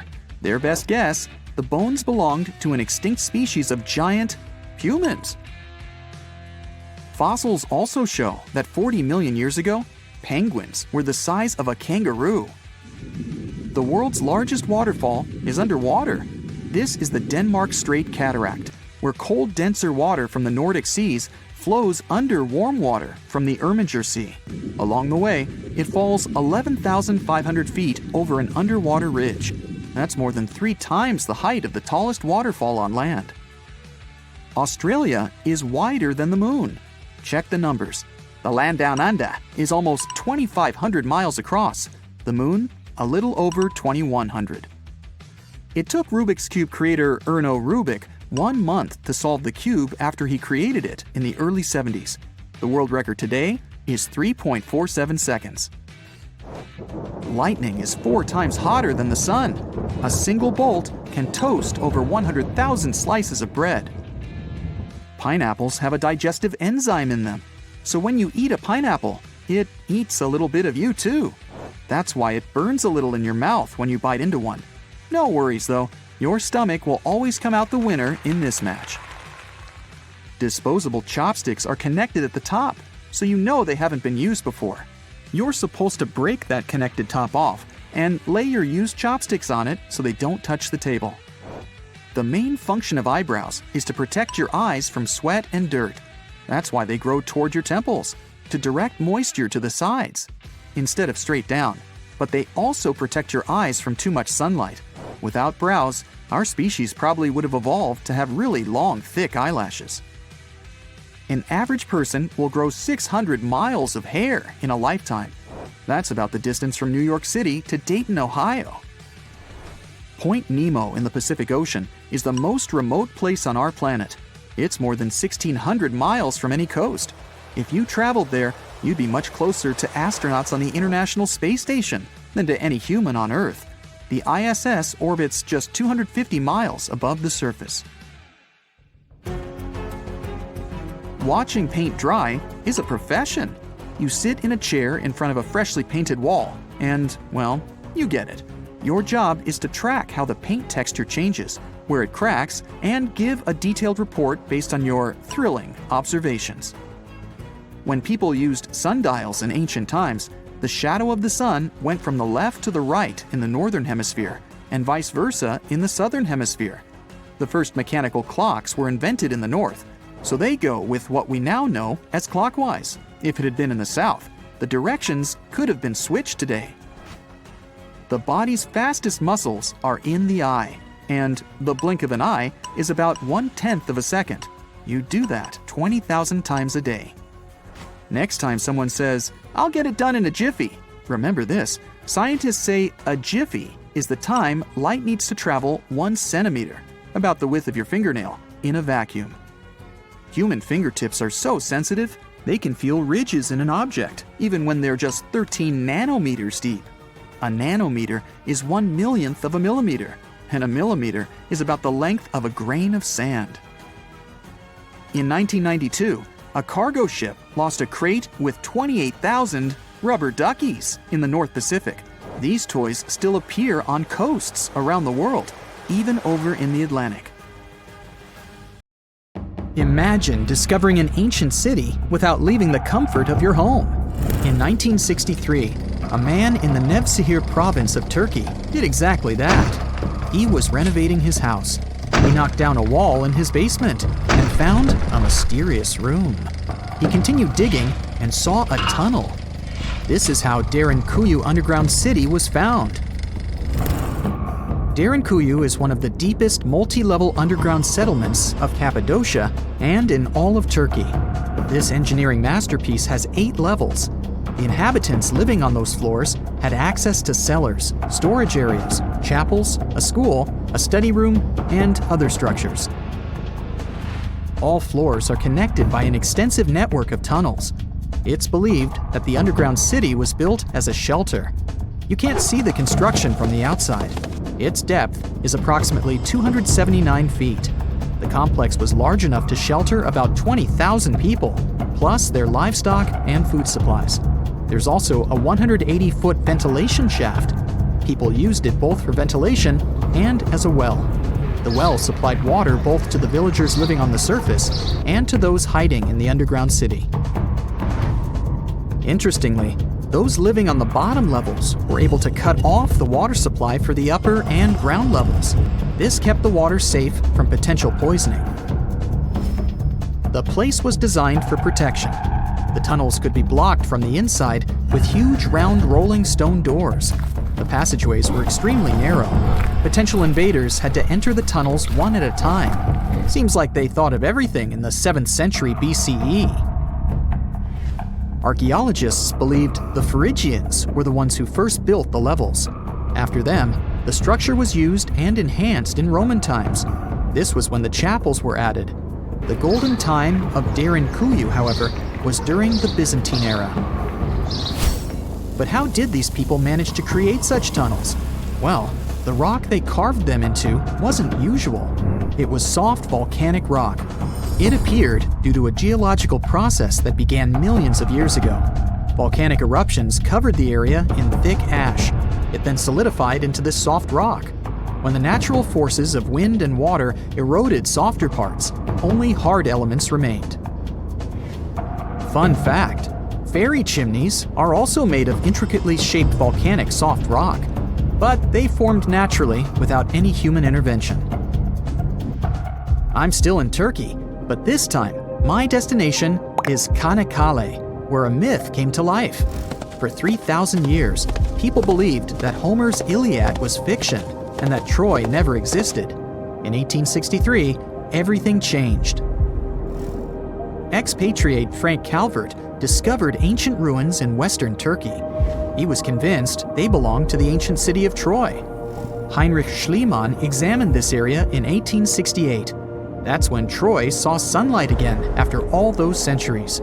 Troy has complex layers. Over the years, 9 ancient cities were built on top of one another. Historians say that the area was strategically located between Europe and Asia, so it became a prosperous trade and cultural center. This strategic position made Troy attractive throughout history. After the Trojan conflict, the city was abandoned between the years 1100 to 700 BCE. Then Greek settlers rediscovered the area, and Alexander the Great ruled there. The Romans then invaded the city. Speaking of this event, the first thing you would see when visiting the site is a replica of the wooden Trojan horse from a movie shot in 2004. The next stop is Lothal. In the 1950s, Lothal and several other Harappan sites were discovered in India. These new provinces extended the boundaries of the Indus Valley civilization. Lothal was an important part of the Harappan civilization. It had vast cotton and rice fields. Plus, it had a bead-making factory. Beads were made from semi-precious stones, like agate. Many of these beads were later found in Mesopotamia, which serves as evidence that Lothal was a thriving trading port. Archaeologists believe that the city was part of an ancient trade route. Traces of agriculture? Check. Traces of trade? Check. What else? The remains of residential buildings, streets, bathing pavements, and drains. Some real city planning, and impressive examples of early urbanization. The town was well constructed. They were modern houses. Some of them had 6 rooms, bathrooms, a large courtyard, and even a veranda. Lothal also had the world's oldest known dock. It linked the city with the Sabarmati River and the trade route. The ancient Mayan city of Calakmul is located in southern Mexico in the tropical forest of the Tierras Bajas. From 500 CE to 800 CE, Calakmul was home to over 50,000 people. There was a central plaza surrounded by outer districts. And if we count both the inhabitants of all those outer areas and those who lived in the center, Calakmul had a population of more than 1.5 million people. It was a city that was habitable for 12 centuries. It's believed that the place had more constructions than any other excavated Maya settlements in the region. After 1000 CE, the Maya civilization there faced a downfall. The settlement that was once the center of Mesoamerica was almost completely abandoned. The ancient city was at the heart of the second largest tropical forest in America. The site is well preserved, so today, if you were to visit it, you would be able to picture what life looked like in ancient Mayan times. The city remains include architectural complexes and sculpted monuments, defensive systems, quarries, water management features, agricultural terraces, massive temple pyramids, and palaces, not to mention a variety of body ornaments and other accompanying objects. It proves that complex state-organized societies lived in this tropical forest. The Mayans depicted nature in their paintings, pottery, sculptures, rituals, and even food. I'm moving on to a place people thought didn't really exist. The city of Thonis Heraklion appeared only in a few inscriptions and ancient texts. Turns out, it was waiting to be discovered for thousands of years. Scientists searched the majority of the coast of Egypt. But then, archaeologist Frank Gaudio and his team detected a colossal face looking at them from under the water. The ancient city of Heraklion was discovered completely submerged 4 miles off Alexandria's coast. In the ruins of the lost city, there were 64 ships, 700 anchors, and a treasure trove of gold coins.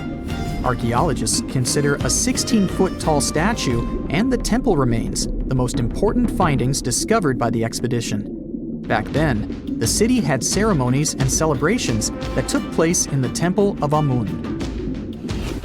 The ruins and artifacts were made from granite and diorite, so they were in good condition even after having been in contact with water for centuries. They give people a glimpse into what life was like 2,300 years ago in one of the most important trade ports of the world. The city had a network of canals. You can think of it as an ancient Egyptian Venice. The canals linked many separate harbors and anchorages. Towers, temples, houses, and other structures were also linked by bridges. Faunus Heracleion was the country's main port for international trade and the collection of taxes. No one really knows how the city ended up submerged, but archaeologists connect it with natural causes. At the end of the 2nd century BCE, most probably after a flood, Heracleion got covered with water. Then, Alexandria, the city founded by Alexander the Great, became more glorious than Heracleion. Before Alexandria's fame, Heracleion was the main port of entry to Egypt. So, after the disaster, many ships heading for Heracleion had to change their route and go to Alexandria. Heracleion lost its glory until its rediscovery in 1933. Mesa Verde is an American national park in Colorado. The park is the largest archaeological preserve in the U.S., with more than 5,000 sites, including 600 cliff dwellings. Mesa Verde means green table in Spanish. The name comes from the shape of the mountains in the area, with flat tops and steep sides. The park is an ancestral Puebloan archaeological site. Starting from 7500 BCE, a group of nomadic Paleo-Indians seasonally lived in Mesa Verde. They were hunters, gatherers, and crop farmers. They built the first pueblos in the region. By the end of the 12th century, the Mesa Verdeans began constructing massive cliff dwellings, which are now the best-known structures in the park.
So, we have to consider the logistics.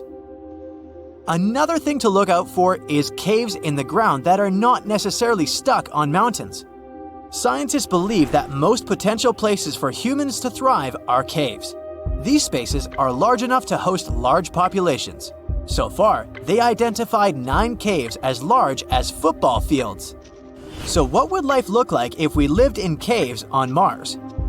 For one thing, sunlight would be hard to access. By the time we reach Mars, we would have the best technology to maximize our lifespan in a hostile environment, which means withstanding the harsh sun rays of Mars. Most likely, we would dig through the caves further underground where oxygen would be pumped for everyone to breathe. People can walk around casually, thinking they're on Earth, and to exit the caves, you would need to wear a special suit. These cave colonies would have dormitories for people to live in and special spaces for colony meetings, entertainment, grocery markets, schools, and other places that are needed to sustain a colony. There would also be indoor farms to grow crops and raise livestock. A team of experts mapped out what some of the dwellings will look like on Mars. And just like on Earth, we will have apartments for young professionals, family homes, and luxury mansions. Some of the dwelling units would be placed on the surface and not in caves. One of the key elements of the design and architecture is how to build it around the natural light to brighten up the homes. Another element is how to deflect radiation and cosmic rays. Because Mars has such a thin atmosphere, sun rays and other hazardous objects easily enter Mars. The dwelling units also have to be sturdy to protect them from severe dust storms and extreme cold temperatures. Some of the living pods or dwelling units that are for couples or singles would have tunnels leading to a shared workspace and garden. Studies show that even being in the presence of greenery can reduce stress levels significantly. And on the red planet, we would definitely need some greenery. We can expect the family homes to be built within the caves, not necessarily underground. It would be tempting to head outside with the view of Mars, but the large thick glass would prevent anything from coming in and out. Those who are underground with a view rely on LEDs and camera systems to screen the surface landscape of Mars so it acts like real windows. And if you're bored of the surface, you can always switch the channel and watch something else as you please. Maybe a flowing river surrounded by trees. Or maybe a penthouse view of all of New York. The choice is yours. There would be a driveway that leads to a garage so one can enter and exit easily. There won't really be a reason to exit the cave colony except probably to visit other cave colonies. In this case, we would have highly crafted vehicles that will take people from colony to colony on the surface. The vehicles can withstand harsh temperatures and would be constantly transporting people daily. Some people might live in a certain colony and have to commute to work every day in other colonies. Humans might not have to be working in dangerous conditions or on the surface. We would have robots that will do that for us. The thing about robots is that they don't need to be human-shaped to do a job. However, before transporting humans to space, we would need to create some human-like robots and land them on Mars. With the exact physical form, we can determine what would happen to people if they were on Mars. We would have robots for specific tasks, helping us with everything. Let's not forget artificial intelligence plays a major role in monitoring the systems and updating the functionalities of the colony. It'll know when certain systems need fixing.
Then come the other people who wish to start their life on Mars. People would need entertainment, so musicians would find a place in the colony. We can't expect everyone to go out on a nice sunny day to the beach, but perhaps one day, when the colony is large enough, there can be an artificial body of water with the same elements as the beach. Livestock animals would also be shipped from Earth to be raised on Mars, where they can populate for our nourishment. We can also bring most of the animals and establish a wildlife sanctuary for everyone to enjoy and for the animals to thrive. For now, humans are planning on reaching the Red Planet sooner than we think, and who knows, maybe you can be one of the first people to sign up and have your own little dwelling unit far away from Earth.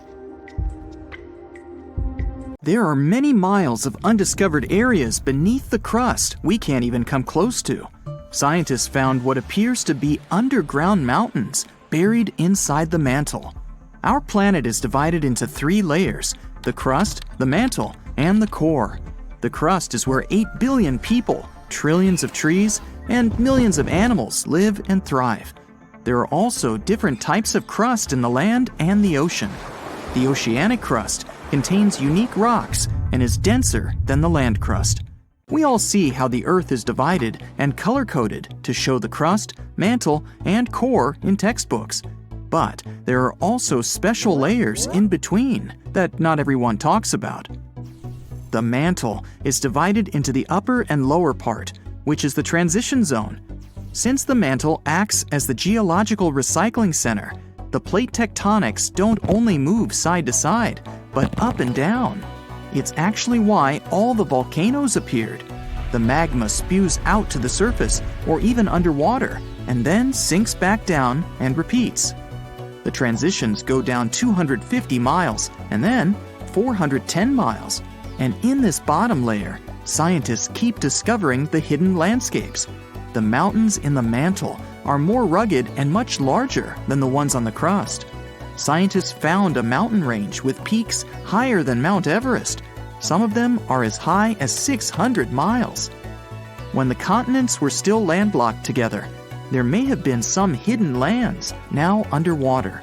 Theories suggest that Iceland used to be part of a larger microcontinent, Icelandia, which connected present-day Iceland with Greenland and Scandinavia.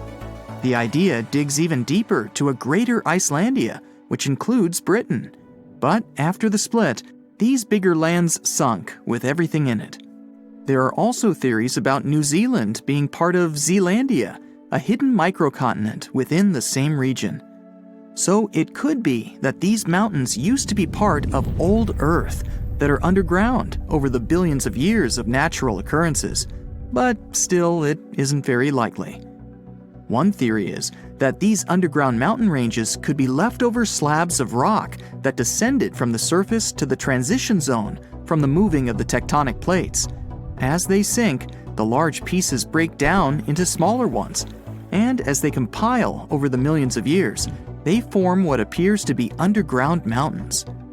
Since the mantle is the geologic recycling zone, it's likely that the rocks down there used to be part of the surface. They weren't large pieces of land that got hidden, just like dogs hide bones in the garden, but it takes way more time to hide mountains. Some parts of the mantle appear to be smooth, while others aren't so much. The parts that have a cluster of rocks could contain hidden elements in the underground mountains. The smoother parts don't have much seismic or volcanic activity, while the rough parts do. The best way to study those underground landscapes is to wait for an earthquake or a volcano eruption to happen. Seismologists can observe the Earth's interior with special scanners, just like doctors use ultrasound to examine a patient. They can even see minor details and not huge chunks of rocks. A strong enough earthquake can send shock waves to the Earth's interior, even through the core and back up to the surface. Depending on where they occur, seismologists can observe and study the intensity of the waves as they move back and forth. On smooth rocks, the waves can travel in a straight line, but once they reach a rough area, the waves tend to scatter. The temperature and composition of the materials can make the waves move faster or slower. But this info isn't exactly accurate and won't contribute a lot to the actual data of the underground mountains. So by analyzing the scattered waves on ships and utilizing the Earth's magnetic field, scientists can figure out everything they need to know. But these studies are only good enough to figure out the interior in today's state, not how the Earth changed over the past 4.5 billion years. However, scientists are certain that mantle material still dates back to the beginning of Earth's original formation. The question, why not just dig a hole to the center of the Earth and see what's going on down there, might seem logical. The deepest hole humans have dug so far is the Kola Deep borehole in the Russian Arctic that goes more than 40,000 feet deep. The locals claim they can actually hear screaming coming from below. It took almost 20 years to drill as far as they went, but it's literally merely scratching the surface of what's underneath. They dug about 1/3 of the crust, which is only 0.2% to the center of the Earth. Getting there is beyond us, just like trying to reach the sun. No human can handle the amount of pressure down there. Going down the Mariana Trench, the Earth's deepest point, requires special gear to withstand all the immense pressure. It'll cost a fortune to build that tech to get us to the center of our planet. Evidence of diamonds buried deep in Brazil shows that everything we do on the crust's surface can affect things miles below, even towards the mantle. Scientists dug up 6 diamonds that could hold tiny mineral grains. As they're called in the mineral world, these inclusions have a chemistry composition where they originated deep in the Earth. Typical diamonds are formed at depths less than 125 miles in the upper mantle, where it's extremely hot. The high pressure and boiling temperature down crystallizes carbon and creates diamonds. But humans can't dig all the way down there. They mine them by detecting where a deep volcanic eruption happened that expelled these diamonds to the surface. These eruptions occurred millions of years ago, when dinosaurs used to rule the Earth. They shot out the diamonds that were in the mantle and are now embedded within the cooled down volcanic material. That's where people mine them. But these special diamonds found in Brazil originated from a much deeper point than usual, which can further help scientists study the depths of the Earth. They can extract these inclusions and analyze them in a lab to tell where exactly these minerals come from. In the lab, scientists study inclusions, each just 15 to 40 microns wide, less than a quarter width of a human hair. They found out that they contained many types of minerals found in volcanic rock on the surface.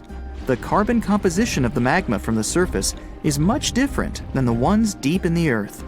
What's crazy is that these diamonds with special inclusions can only be found 435 miles in the lower mantle. With only a few samples of them found, we don't know what else lies beneath us. It's possible that those mountain ranges underground, taller than Mount Everest, can have traces of diamonds all around, which would prompt excavators to dig them up and saturate the market with them. These diamonds are less flawed than the usual ones and might even come in many sizes. It's possible to see diamonds as large as a car or as small as a grain of rice. There might even be new diamonds with different chemical compositions than the ones we find near the surface. The largest diamond in the world is the Cullinan, which can fit in the palm of your hand. It weighs around 1.3 pounds and is 3,100 carats. It was found in 1905 in South Africa. For anything to exist on Earth, you need carbon. In a nutshell, the carbon cycle is when plants and algae release carbon dioxide into the atmosphere or dissolved in water through photosynthesis. It's converted into carbohydrates and stored as fat. Later on, carbon dioxide is released into the atmosphere through breathing, which the plants benefit from, and the cycle goes on. Scientists claim that there might even be a carbon cycle in Earth's interior. The oceanic crust has a lot of carbon sediment that could mix with the upper and lower mantle layer. But there still isn't enough evidence to support this. The deep diamonds might be the key to popping open that theory. Only time will tell.